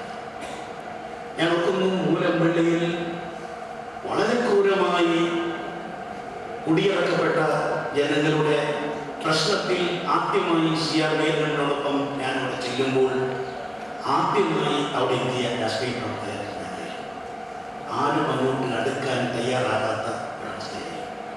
പിന്നീട് അത് ഗവൺമെന്റ് അംഗീകരിച്ചു, കഴിഞ്ഞ ഗവൺമെന്റ് അംഗീകരിച്ചു, ഈ ഗവൺമെന്റ് അംഗീകരിച്ചു. ഗവൺമെന്റിന്റെ പ്രവർത്തനങ്ങൾ കുറെ മുന്നോട്ട് പോയി, ഇനിയും ചിലത് മുന്നോട്ട് പോകാനുണ്ട്. അപ്പം അതുകൊണ്ട് മറ്റാരും അധികം ഇടപെടാത്ത വിഷയങ്ങളെ മുൻനിർത്തി അതിലിടപെടാനാണ് ഞാൻ ശ്രമിച്ചു വന്നിട്ടുള്ളത്. ഈ സന്ദർഭങ്ങളിൽ ഒരു കാര്യം ഞാൻ പറയുന്നു. സ്ഥാപിത താല്പര്യങ്ങളായി ഇത്തരം ചില കാര്യങ്ങളിലൊക്കെ നേട്ടങ്ങൾ കൊയ്യാൻ തയ്യാറായി നിൽക്കുന്ന ആളുകളെ സംബന്ധിച്ചിടത്തോളം നമ്മുടെ നിലപാടുകളുടെ ഫലമായി അവർ ഉദ്ദേശിക്കുന്ന കാര്യങ്ങൾ അതേ രീതിയിൽ മുന്നോട്ട് പോകാൻ സാധിക്കാതെ വരുമ്പോൾ അവർക്ക് നമ്മളോട് പല രീതിയിലുള്ള എതിർപ്പുണ്ടാകും. ഇതൊരു അത്ര ലളിതമായ കാര്യമായി നിങ്ങൾ എടുക്കില്ല. അപ്പം നമ്മുടെ ഒരു നിലപാടുകൊണ്ട് അതിൻ്റെ ഗുണഭോക്താക്കളായ ജനങ്ങളുടെ ഭാഗത്തു നിന്ന് പിന്തുണയുണ്ട്. പക്ഷേ അത് ജനങ്ങളുടെ ഭാഗത്ത് പിന്തുണ വിഭാഗം ഉണ്ടാകുമ്പോൾ മറുഭാഗത്ത് സ്ഥാപിത താല്പര്യക്കാർ പാമ്പിൻ്റെ പക പോലെ പകയോടുകൂടി ഞങ്ങളെ കാത്തിരിക്കുന്നുണ്ട് എന്ന് കൃത്യമായി എനിക്കറിയാം. പലവിധ പ്രയാസങ്ങളും ബുദ്ധിമുട്ടുകളും ഉണ്ടാകുമെങ്കിലും നിലപാടുകൾ ശരി എന്ന് വിശ്വസിച്ചുകൊണ്ട് അതുമായി പോകുക എന്നുള്ള രീതിയാണ് ഞാൻ സ്വീകരിച്ചിരുന്നത്. ഞാനിത് പറയാൻ കാരണം ഈ തരത്തിലുള്ള അവാർഡുകൾ MPയെ പോലും സ്വീകരിക്കാൻ സാധിക്കുക, ദയാപുരം നൽകുന്ന അവാർഡ് സ്വീകരിക്കാൻ കഴിയുമ്പോൾ ഞങ്ങളെപ്പോലുള്ള പ്രവർത്തനങ്ങളിൽ അതിന് പുത്തൻ ആത്മവിശ്വാസം നൽകും എന്ന പൂർണ്ണമായ പ്രതിസന്ധികൾ ഉണ്ടാകാം. പ്രതിസന്ധികൾ തീർച്ചയായും ഉണ്ടാകും. ചിലപ്പോഴും ചില സന്ദർഭങ്ങളിലൊക്കെ നമുക്ക് വിയോജിക്കേണ്ടി വരുന്നത് നമ്മൾ ഏറ്റവും അടുപ്പുള്ള ആളുകളുമായി വിയോജിക്കേണ്ടി വരുന്ന സന്ദർഭങ്ങൾ ഉണ്ടാകും. അതൊക്കെ വളരെ വേദനാജനകമായ അനുഭവമാണെങ്കിലും അതുമായി മുന്നോട്ട് പോവുകയല്ലാതെ നമ്മുടെ മുന്നിൽ മറ്റ് യാതൊരു പോകണില്ല. ഏതായാലും നിങ്ങളുടെ ഈ പിന്തുണ, ഈ പുരസ്കാരം മുന്നോട്ടുള്ള പ്രവർത്തനത്തിന് കൂടുതൽ ആത്മവിശ്വാസത്തോടെ പ്രവർത്തിക്കാൻ ഊർജം പകരും എന്ന സംതൃപ്തിയോടുകൂടി ഈ അവാർഡിന് എന്നെ കണ്ടെത്തിയ ഡോക്ടർ എം ബഷീറിന്റെ നേതൃത്വത്തിലുള്ള പുരസ്കാര സമിതിക്ക് എൻ്റെ പ്രത്യേകം നന്ദി പറഞ്ഞുകൊണ്ട് ഞാൻ പ്രസംഗിക്കുന്നു. നമസ്കാരം. വേദിയിലിരിക്കുന്ന അതിവിശിഷ്ട അതിഥികളെ, ദയാപുരം വിദ്യാഭ്യാസ സാംസ്കാരിക കേന്ദ്ര ഭാരവാഹികളെ, ബഹുമാന്യരായ സദസ്യരെ, പ്രിയ കുട്ടികളെ, മാധ്യമപ്രവർത്തകരെ, കേരളത്തിന്റെ തെക്കേ അറ്റത്ത് ഒരു പറ്റം വനിതകൾ കൂടുതലും വീട്ടമ്മമാർ കൂടി ചേർന്ന് നടത്തുന്ന ഒരു സാധാരണ സംഘടനയുടെ ചെറിയ സാമൂഹ്യ പ്രവർത്തനങ്ങളെ അംഗീകരിക്കാൻ തയ്യാറായ ദയാപുരം വിദ്യാഭ്യാസ സാംസ്കാരിക കേന്ദ്രത്തിന്റെ മഹാമനസ്കതയ്ക്ക് ആദ്യമായി നന്ദി പറഞ്ഞുകൊള്ളട്ടെ. ഇവിടെ നടത്തുന്ന സേവനങ്ങളുമായി താരതമ്യം ചെയ്യുമ്പോൾ ഞങ്ങളുടെ പ്രവർത്തനങ്ങൾ വളരെ നിസ്സാരമാണെന്ന് ഞാൻ അറിയിക്കട്ടെ. പക്ഷേ ഏകദേശം 300ഓളം വനിതകളുടെ സ്നേഹവും കരുതലും നിസ്സഹായവും നിരാലംബരമായ ക്യാൻസർ രോഗികൾക്ക് വലിയൊരു ആശ്വാസമാണെന്ന് ഞങ്ങൾ വിശ്വസിക്കുന്നു. ആശ്രയയുടെ ആരംഭം വളരെ യാദൃശ്ചികമായാണ്. 16 വർഷങ്ങൾക്ക് മുൻപ് എൻ്റെ ഭർത്തൃ സഹോദരന്റെ ചികിത്സകൾക്കായി തിരുവനന്തപുരം റീജിയണൽ ക്യാൻസർ സെന്ററിൽ എത്തിയപ്പോൾ ഉണ്ടായ അനുഭവമാണ് ആശ്രയ തുടങ്ങാൻ പ്രേരകമായത്. കേവലം 3-4 പേരുമായി തുടങ്ങിയ ഈ സംഘടനയിൽ ഇന്ന് IAS ഡോക്ടർമാർ തുടങ്ങി 300ഓളം വീട്ടമ്മമാർ പ്രവർത്തിക്കുന്നു. ഇതിൽ നല്ലൊരു ഭാഗം സർവീസുകൾ വിരമിച്ചവരാണ്. RCCയിൽ എത്തുന്ന രോഗികൾക്കും ബന്ധുക്കൾക്കും സാമ്പത്തികവും ശാരീരികവും മാനസികവുമായ സഹായങ്ങൾ കൊടുത്തു വരുന്ന ഒരു സംഘടനയാണ് ആശ്രയ. RCCയിലെ വിദഗ്ധരായ ഡോക്ടേഴ്സിന്റെയും സ്റ്റാഫിന്റെയും ഓറിയന്റേഷൻ ക്ലാസിന് ശേഷമാണ് ആശ്രയയിൽ അംഗത്വം നൽകുന്നത്. അവധി ദിവസങ്ങൾ ഒഴികെ എല്ലാ ദിവസങ്ങളിലും രാവിലെ 10 മണി മുതൽ 1 മണി വരെ, ഉച്ചയ്ക്ക് 1 മണി വരെ ഞങ്ങൾ 10-16 പേർ വീതം RCCയിൽ സേവനം അനുഷ്ഠിച്ചു വരുന്നു. കീമോതെറാപ്പിക്ക് ശേഷം അവശരായ രോഗികൾക്കും കൂട്ടിരിപ്പുകാർക്കും ക്ഷീണം മാറ്റുന്നതിനുള്ള അത്യുത്തമമായ കഞ്ഞിവെള്ളം RCC ക്യാൻറ്റീനിൽ നിന്നൊക്കെ ശേഖരിച്ചു കൊടുക്കുന്നത് രോഗികൾക്ക്, ബൈസ്റ്റാൻഡേഴ്സിനും ഞങ്ങൾക്കും ഏറ്റവും സംതൃപ്തി നൽകുന്ന ഒരു പ്രവൃത്തിയാണ്. വളരെ നിസ്സാരമെന്ന് തോന്നുന്ന കഞ്ഞിവെള്ളത്തിന്റെ വില RCCയിൽ എത്തിയവർക്ക് മനസ്സിലാക്കാൻ സാധിക്കും. മെമ്പേഴ്സിന്റെയും അഭ്യുതാകാംക്ഷികളുടെയും ബർത്ത്ഡേ, വിവാഹം, വിവാഹ വാർഷികം, ചരമവാർഷികം തുടങ്ങിയ അവസരങ്ങളിൽ കിട്ടുന്ന ഫണ്ട് ഉപയോഗിച്ച് കുട്ടികൾക്ക് ബിസ്ക്കറ്റ്, സ്വീറ്റ്സ്, ടോയ്സ്, കഥാപുസ്തകങ്ങളും മറ്റും വിതരണം ചെയ്യുന്നു. കൂടാതെ നിർധനരായ രോഗികളുടെ ഭക്ഷണത്തിന് ആവശ്യമുള്ള തുക RCCയിലെ പൂർ പേഷ്യൻസ് ഫണ്ടിലേക്ക് അടച്ച് രോഗികളുടെ കിടക്കയ്ക്കരികിൽ ഭക്ഷണം ലഭ്യമാക്കുന്നു.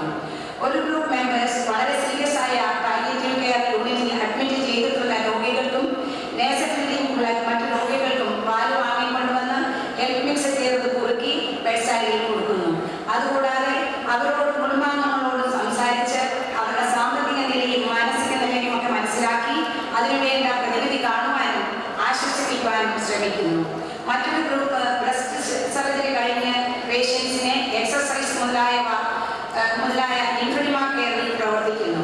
RCCയിലെ ഫ്രീ ഡ്രഗ് ബാങ്കിലും ഒരു ഗ്രൂപ്പ് സഹായിക്കുന്നു. രോഗികളുടെ ആവശ്യങ്ങളും ഞങ്ങളുടെ പരിമിതിയും വെച്ച് സാമ്പത്തിക സഹായവും ക്രമീകരിക്കുന്നതിന് ഒരു വിഭാഗം ശ്രദ്ധിക്കുന്നു.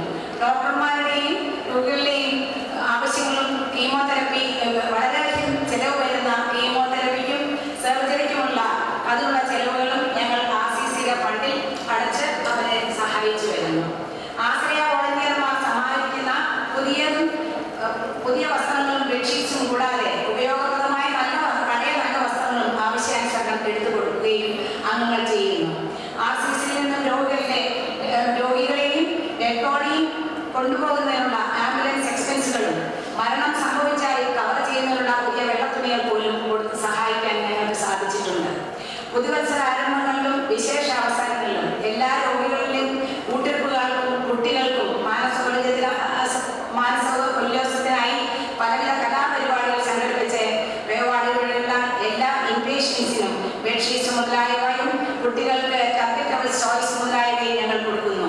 കൂടാതെ ഹോസ്പിറ്റലിൽ എല്ലാവർക്കും ഏകദേശം 3000 പീസോളം മധുരപലഹാരങ്ങൾ വിതരണം ചെയ്യുന്നതും ഞങ്ങൾക്ക് വളരെ സന്തോഷം തരുന്ന ഒരു കാര്യമാണ്.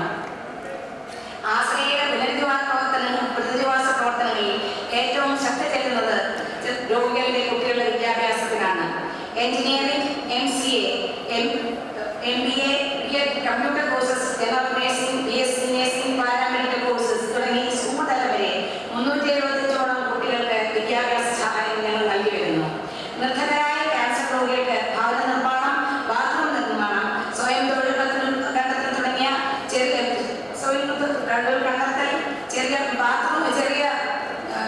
കച്ചവടം നടത്തുന്നതിനുള്ള ഷോപ്പിട്ട് കൊടുക്കുക, തയ്യൽ മെഷീനുകൾ വാങ്ങിക്കൊടുക്കും തുടങ്ങി രോഗികളുടെ കുടുംബാംഗങ്ങൾക്ക് വിവാഹത്തിന്റെ നടത്തിലേക്ക് വേണ്ട വിധത്തിൽ നല്ല സഹായവും ഞങ്ങൾ ചെയ്തു തരുന്നു.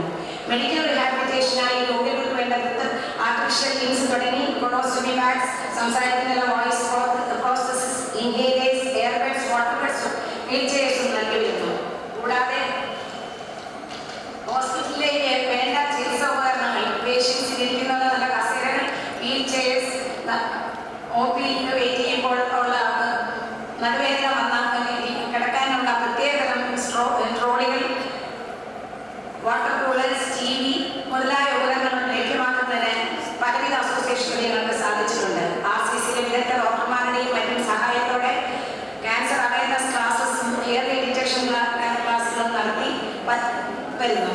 അവിടെ നിന്ന് കണ്ടുപിടിക്കുന്ന നിർധനരായ രോഗികളെ പ്രത്യേകമായി ഞങ്ങൾ കൂടുതൽ ചിലവുകൾ ചെയ്ത് ചികിത്സിച്ചു വരുന്നു. നേഴ്സറികളിൽ മറ്റുമുള്ള രോഗികൾ വീട്ടിലേക്ക് മടങ്ങുമ്പോൾ അവർക്ക് വേണ്ട ഹെൽത്ത് മിൽക്ക് പൗഡർ, പഞ്ചസാര മുതലായ കിറ്റുകൾ കൊടുത്തയക്കുന്നു. ഏറ്റവും പ്രധാനമായി ഞങ്ങളുടെ കൂടെ ക്യാൻസർ വന്ന് മാറിയ മെമ്പേഴ്സിന്റെ ലൈഫിലേക്ക് മടങ്ങി വന്ന മെമ്പേഴ്സിനെയും ഫ്രണ്ട്സിനെയും കൊണ്ട് രോഗികൾക്ക് ഒരു നല്ല സപ്പോർട്ട് സിസ്റ്റം കൊടുക്കാൻ ഞങ്ങൾക്ക് സാധിക്കുന്നു. ഇങ്ങനെ ചെറുതും വലുതുമായ ദൈവം ഞങ്ങൾക്കെല്ലാം തന്നിരിക്കുന്ന എല്ലാ നന്മകളും സാധുക്കളും രോഗികളുമായി പങ്കുവയ്ക്കുന്ന ഒരു കൂട്ടായ്മയാണ് ആശ്രയ. ആശ്രയയുടെ കുടുംബാംഗങ്ങളുടെയും നല്ല മനുഷ്യരുടെയും സംഘടനകളുടെയും സഹായ സഹകരണത്തോടെ എല്ലാത്തിനും ഉപരിയായി അംഗങ്ങളുടെയും ഭാരവാഹികളുടെയും ആത്മാർത്ഥമായ പ്രവർത്തനത്തോടെ കഴിഞ്ഞ 16 വർഷമായി ഞങ്ങൾ RCCയിൽ പ്രവർത്തിച്ചു വരുന്നു. RCCയിലെ കാലഘട്ടം തുടങ്ങി മറ്റെല്ലാ സ്റ്റാഫിന്റെയും സഹകരണത്തോടെയാണ് ഞങ്ങൾക്കിതെല്ലാം സാധിക്കുന്നത് എന്ന് ഞാൻ എടുത്തു പറഞ്ഞു കൊള്ളട്ടെ. ഞങ്ങൾ സഹായിക്കുന്ന രോഗികളിൽ നല്ലൊരു വിഭാഗവും പാലക്കാട്, കോഴിക്കോട്, കണ്ണൂർ, കാസർഗോഡ് എന്നീ സ്ഥലങ്ങളിൽ നിന്ന് ഉള്ളവരാണെന്ന് ഞങ്ങൾക്ക് മനസ്സിലായിട്ടുണ്ട്. ബഹുമാന്യനായ ശ്രീ ഷെയ്ഖ് അബ്ദുള്ള ഇബ്രാഹിം അൽ അൻസാരിയുടെ ആദർശമായ ഭക്ഷണമോ വിദ്യാഭ്യാസമോ മരുന്നോ കിട്ടാതെ കഷ്ടപ്പെടുന്ന ആർക്കും അയാളുടെ മതമോ പ്രദേശമോ ഏതുമാകട്ടെ അഭയസ്ഥാനമായി ദയാപുരം വളരണം എന്ന് പറഞ്ഞതുപോലെയാണ് വളരെ ചെറിയ തോതിൽ RCC ചികിത്സിച്ചു വരുന്ന രോഗികൾക്ക് വേണ്ടി ആശ്രയ അംഗങ്ങളുടെയും ഭാരവാഹികളുടെയും സമീപനം എന്ന് ഞാൻ കരുതുന്നു.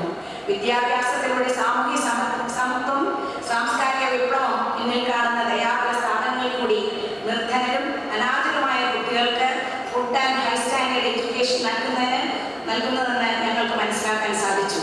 The rich can buy good education for their children, while the poor are forced to get substandard education എന്ന് വിദ്യാഭ്യാസത്തെ പറ്റി പലക്കെ ഒരു ധാരണയുണ്ട്. അതിന് വിപരീതമായി ദയാപുര സെന്റർ ഈ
തിരഞ്ഞെടുത്തതിന് ആശ്രയരെയും പ്രത്യേകിച്ച് എന്നോടൊപ്പം ഇവിടെ എത്തിയിരിക്കുന്ന ഭാരവാഹികളുടെയും നാമത്തിൽ ഒരിക്കൽ കൂടി നന്ദി പറഞ്ഞുകൊണ്ട് നിർത്തുന്നു. നമസ്കാരം. സമാദരണീയനായ ശ്രീ എം ടി വാസുദേവനായ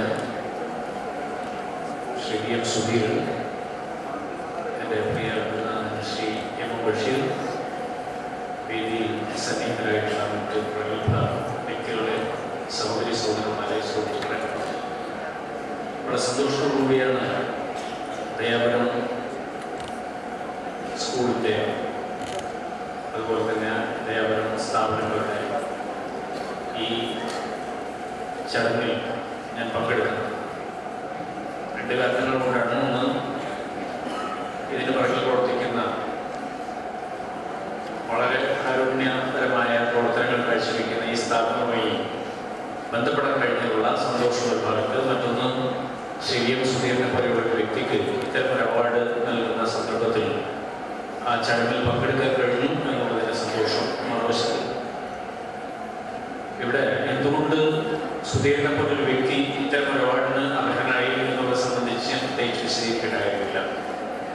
അദ്ദേഹത്തിൻ്റെ തന്നെ സമീപകാല രാഷ്ട്രീയ പ്രവർത്തനങ്ങളിൽ നിന്നും അദ്ദേഹം ഇവിടെ സ്വീകരിച്ച അവാർഡ് തുക സംബന്ധിച്ചതിന് സ്വീകരിച്ച അദ്ദേഹത്തിൻ്റെ നിലപാടിൽ നിന്നും എല്ലാം തന്നെ വ്യക്തമാണ് എന്തുകൊണ്ട് അദ്ദേഹം ഇത്തരമൊരു അവാർഡിന് അർഹനായിരിക്കുന്നു എന്നുള്ള കാര്യം. ഈ കാലത്ത് ഒരു രാഷ്ട്രീയ പാർട്ടിക്ക് അകത്ത് നിന്നുകൊണ്ട് ഈ രീതിയിലുള്ള ധീരമായ അഭിപ്രായ പ്രകടനങ്ങൾ നടത്തുക എന്നുള്ളത് താരതമ്യേന വളരെ പ്രയാസമറിയുള്ള ഒരു കാര്യമായി മാറി തുടങ്ങിയിരിക്കുകയാണ്.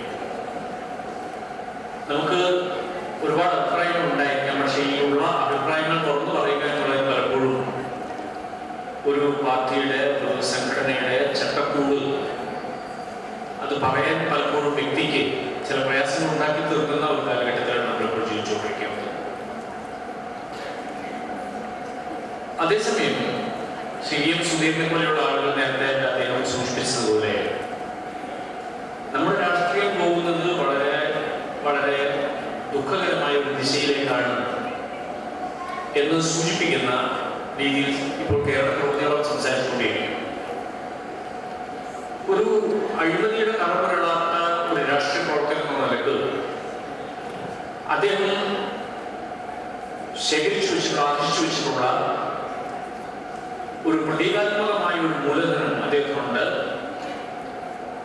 സിംബോളിക് ക്യാപിറ്റൽ എന്നൊക്കെ പറയാവുന്ന രീതിയിൽ വളരെ പ്രതീകാത്മകമായിട്ടുള്ള മൂലധനം അദ്ദേഹത്തിനുണ്ട്. ആ മൂലധനം സ്വന്തം ആവശ്യങ്ങൾക്ക് വേണ്ടി വിറ്റ് കാശാക്കാതെ ഈ നാട്ടിലെ സാധാരണക്കാരുടെ പ്രശ്നങ്ങൾ പറയുന്നതിനും അത് അധികാര സ്ഥാനങ്ങളിൽ കേൾപ്പിക്കുന്നതിനും വേണ്ടി തൻ്റെ കഴിവുകൾ ഉപയോഗിച്ചുകൊണ്ടിരിക്കുന്ന വ്യക്തി എന്ന നിലയിലാണ് സുധീരൻ അദ്ദേഹത്തിൻ്റെ സമീപകാല പ്രവർത്തനങ്ങൾ നടത്തിക്കൊണ്ടിരിക്കുന്നതിനുള്ള സന്തോഷകരമായിട്ടുള്ള കാര്യം. മിക്കവാറും എല്ലാ രാഷ്ട്രീയ പാർട്ടികളിലും സുധീരനെ പോലെയുള്ള ആളുകളുണ്ട്. അവർക്കെല്ലാം തന്നെ ഈ രീതിയിൽ തങ്ങളുടേതായിട്ടുള്ള അഭിപ്രായങ്ങൾ പറയേണ്ടുന്ന സാഹചര്യങ്ങളും ഉണ്ടായിരുന്നുണ്ട്. കഴിഞ്ഞ 1990-കൾക്ക് ശേഷം ലോകത്തിന്റെ മിക്കവാറും എല്ലാ ഭാഗങ്ങളിലും വ്യവസ്ഥാപിത രാഷ്ട്രീയ സംഘടനകൾ അല്ലെങ്കിൽ വ്യവസ്ഥാപിത ഭരണകൂടങ്ങൾ അവയ്ക്ക് ജനങ്ങളോടുള്ള ബന്ധത്തിൽ നിന്നും വ്യത്യസ്തമായി ജനകീയ മുന്നേറ്റങ്ങൾ ധാരാളമായിട്ട് ലോകത്തിന്റെ പല ഭാഗങ്ങളിൽ സംഭവിച്ചുകൊണ്ടിരിക്കുന്ന ഒരു കാഴ്ച നമുക്ക് കാണാൻ കഴിയും. പല രീതിയിലുള്ള ജനകീയ മുന്നേറ്റങ്ങൾ, അവയ്ക്ക് പലപ്പോഴും രാഷ്ട്രീയ പിൻബലം ഇല്ലാത്ത രീതിയിലുള്ള ജനകീയ മുന്നേറ്റങ്ങളാണ് നമ്മൾ കണ്ടുകൊണ്ടിരിക്കുന്നത്. അവ മൾട്ടിറ്റ്യൂഡ് പ്രക്ഷോഭങ്ങൾ എന്നുള്ള പേരിൽ, നൊമാഡിക് പ്രക്ഷോഭങ്ങൾ എന്നുള്ള പേരിൽ, സബാൾട്ടൻ പ്രക്ഷോഭങ്ങൾ അല്ലെങ്കിൽ മാർജിനലൈസ്ഡ് ജനവിഭാഗങ്ങളുടെ പ്രക്ഷോഭങ്ങൾ എന്നുള്ള പേരിൽ ഇപ്പോൾ ധാരാളമായിട്ട് പ്രചരിച്ചുകൊണ്ടിരിക്കുന്ന ഒരു കാലമാണ്. ഒരുപക്ഷെ 1990-കളിൽ ഗ്ലോബലൈസേഷൻ അല്ലെങ്കിൽ ആഗോളീകരണം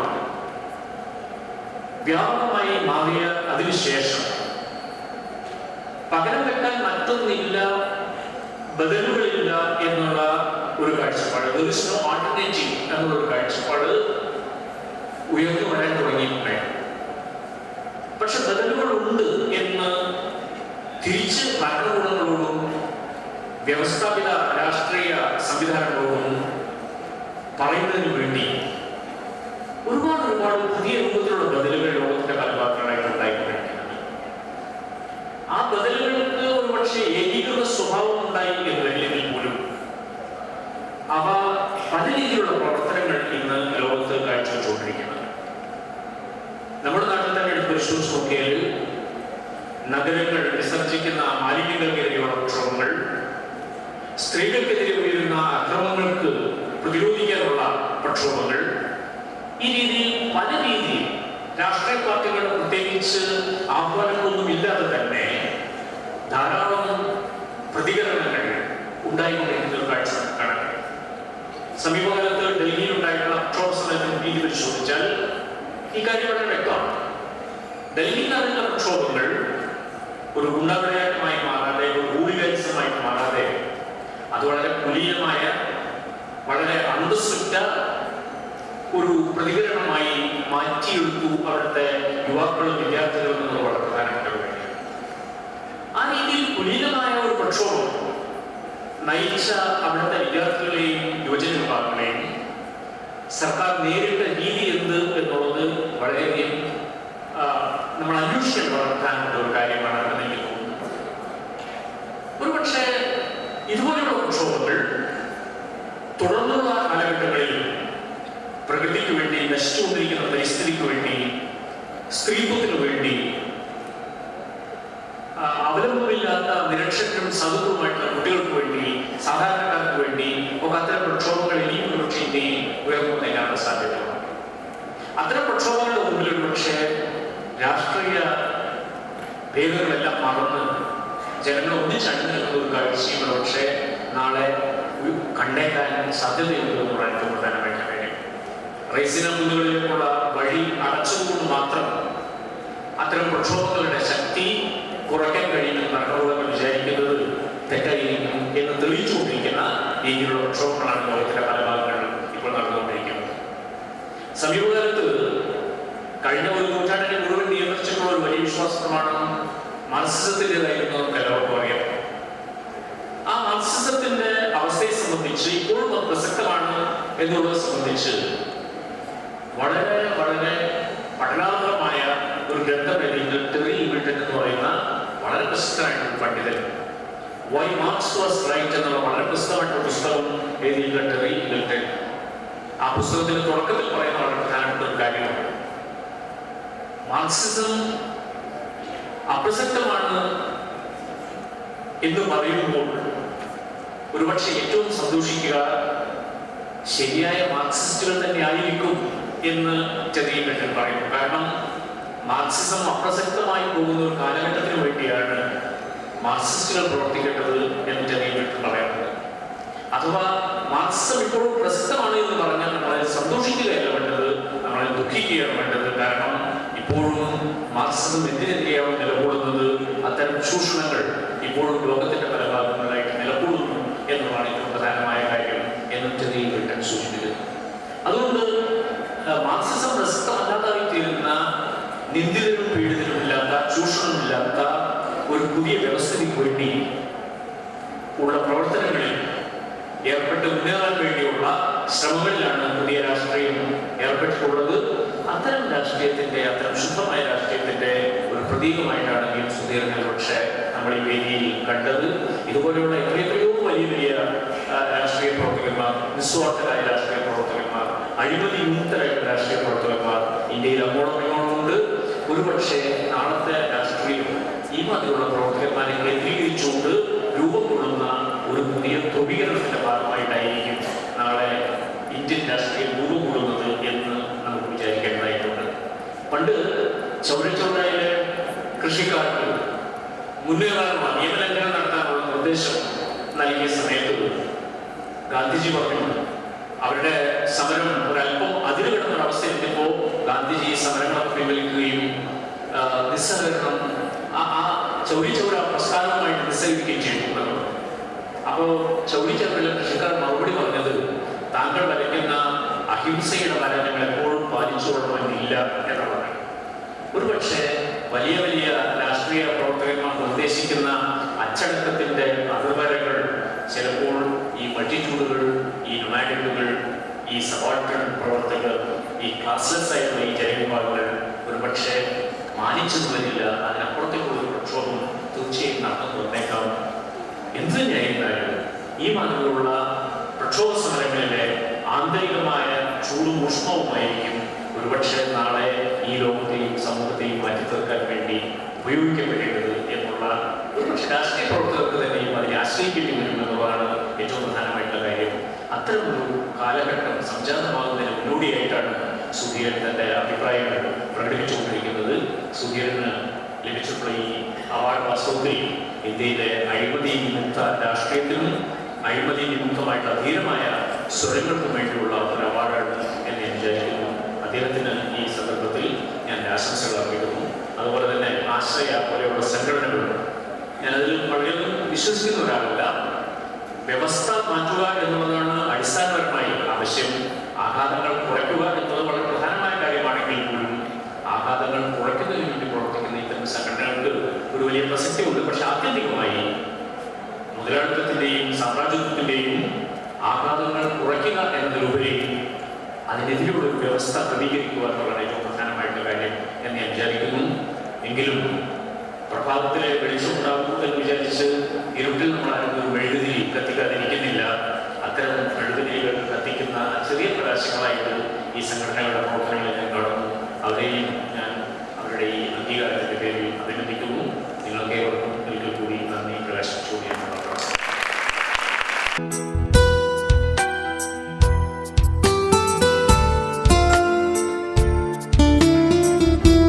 Ms. Tamjida KP, the College Union Chairperson of the Academic Year 2011-12, will receive the magazine Insignia.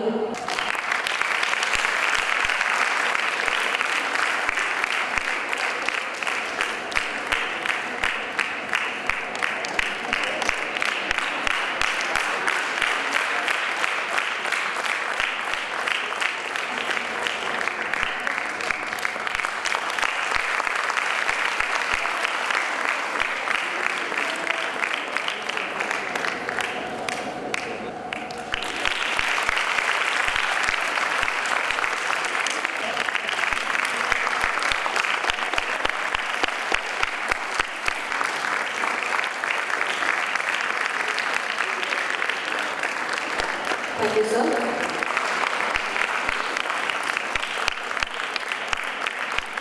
വേദിയിലെ ജ്വലനം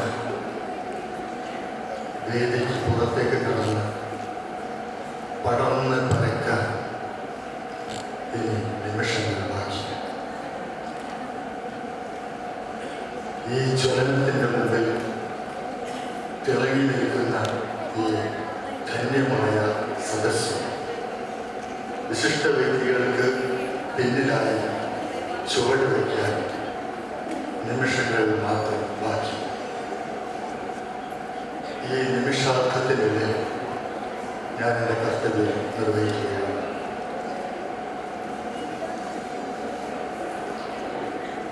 ദയാപുരത്തിൻ്റെ മണ്ണിൽ തളച്ചിട്ട 28 വർഷങ്ങളെ നമുക്ക് ഒറ്റ പേരിലൊതുക്കാം: CP അബ്ദുറഹീം. ബഹുമാനപ്പെട്ട CP സർ, നമ്മുടെ ഇന്നത്തെ അധ്യക്ഷൻ, അദ്ദേഹം ഇന്ത്യക്ക് പുറത്തും വിദ്യാഭ്യാസ സ്ഥാപനങ്ങൾ നടത്തുന്നുണ്ട്. പക്ഷേ അതിൻ്റെ പേരിലല്ല. അദ്ദേഹം തൃശ്ശൂരിലും സാങ്കേതിക സ്ഥാപനങ്ങൾ നടത്തുന്നുണ്ട്. പക്ഷെ അതിൻ്റെ പേരിലല്ല. ഓട്ടോമൊബൈൽ രംഗത്തും ഹോട്ടൽ രംഗത്തും അദ്ദേഹം മുമ്പിലാണ്. പക്ഷെ അതിൻ്റെ പേരിലുമല്ല. ദയാപുരത്തിൻ്റെ നാഥൻ, ദയാപുരത്തിൻ്റെ രക്ഷിതാവ് എന്ന പേരിലാണ് നമ്മുടെ മനസ്സിലൊക്കെ തിളങ്ങി നിൽക്കുന്നത്, നമ്മുടെ മനസ്സിലൊക്കെ ഉദിച്ചു നിൽക്കുന്നത്. ജനാബ് ഹൈദർ അലി സാഹിബ്, ദയാപുരം ആർട്സ് ആൻഡ് സയൻസ് കോളേജിൻ്റെ managing committee president doctor M. Basheer, ഈ പറഞ്ഞവർക്കൊന്നും നന്ദി പറയാനുള്ള വിഡ്ഢിത്തം എനിക്കില്ല, അഹങ്കാരവുമില്ല. ഇവർക്ക് വേണ്ടിയാണ് ഞാൻ നന്ദി പറയുന്നത്. മറ്റൊരാൾ കൂടിയുണ്ട്. അൽ ഇസ്ലാം charitable ട്രസ്റ്റിൻ്റെ executive secretary Kunjali Sahib, അദ്ദേഹം നമ്മുടെ മുമ്പിലുണ്ട്. ഇവർക്ക് വേണ്ടി നമ്മുടെ വിശിഷ്ട വ്യക്തികൾക്ക് നന്ദി പറയാൻ ഒരു 1.5 മിനിറ്റ് കൂടി തരണം.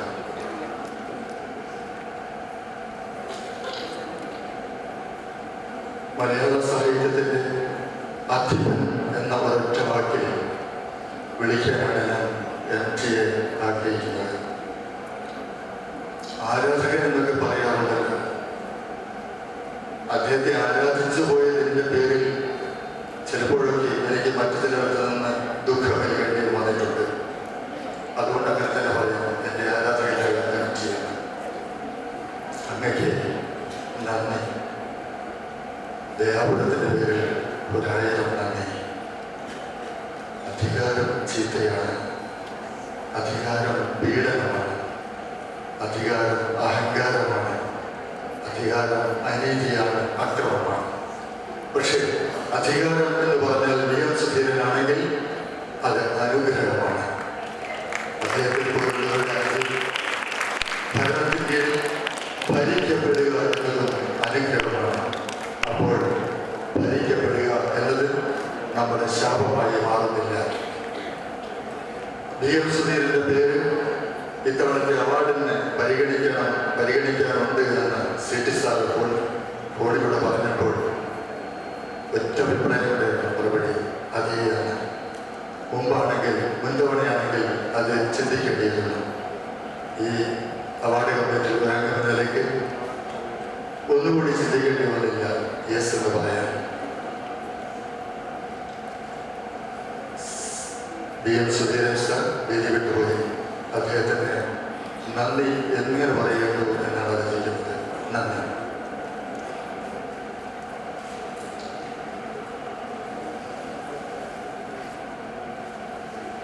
ഡോക്ടർ KP മോഹനൻ, മുൻ കോളേജ് അധ്യാപകൻ, ദേശാഭിമാനി വാരികയുടെ പത്രാധിപർ.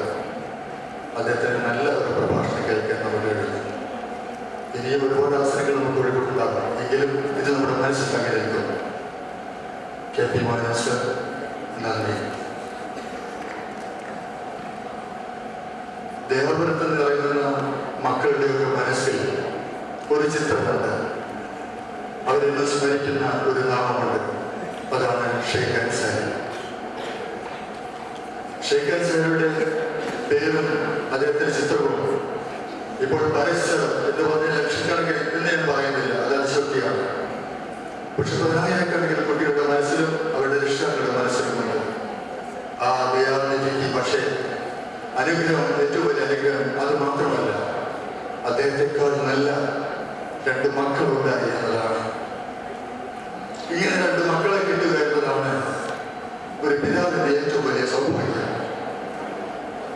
പിതാവ് തുടങ്ങി വെച്ചത് പൂർത്തിയാക്കാൻ വിധിക്കപ്പെട്ട് അതിൽ തയ്യാറെടുക്കുന്ന 2 മക്കൾ.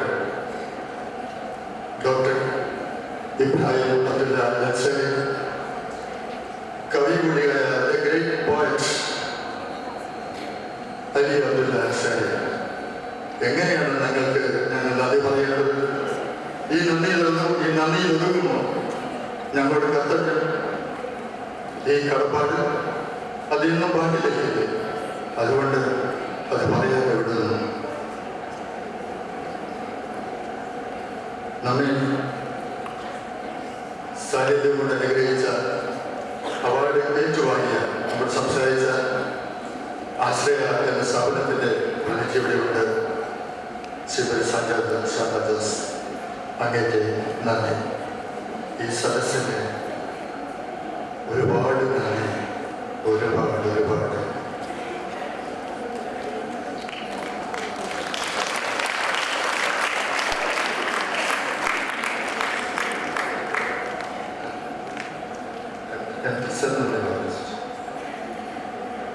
സാറിന് നന്ദി പറയണം, വീണ്ടും പറയണം എന്നാണ് കുഞ്ഞലശ്ശേരി പറയുന്നത്. എത്ര പറഞ്ഞാലും തീരില്ല നന്ദി. ആ നന്ദി എങ്ങനെയാണ് പറഞ്ഞു തീർക്കുക? നമ്മുടെയൊക്കെ ഇവിടെ കൊണ്ടടക്കുകയല്ലാതെ അദ്ദേഹം നമ്മുടെ ഇവിടെ ഇല്ലേ? അത് മാത്രം പറഞ്ഞുകൊണ്ട് വിടുവാങ്ങണം.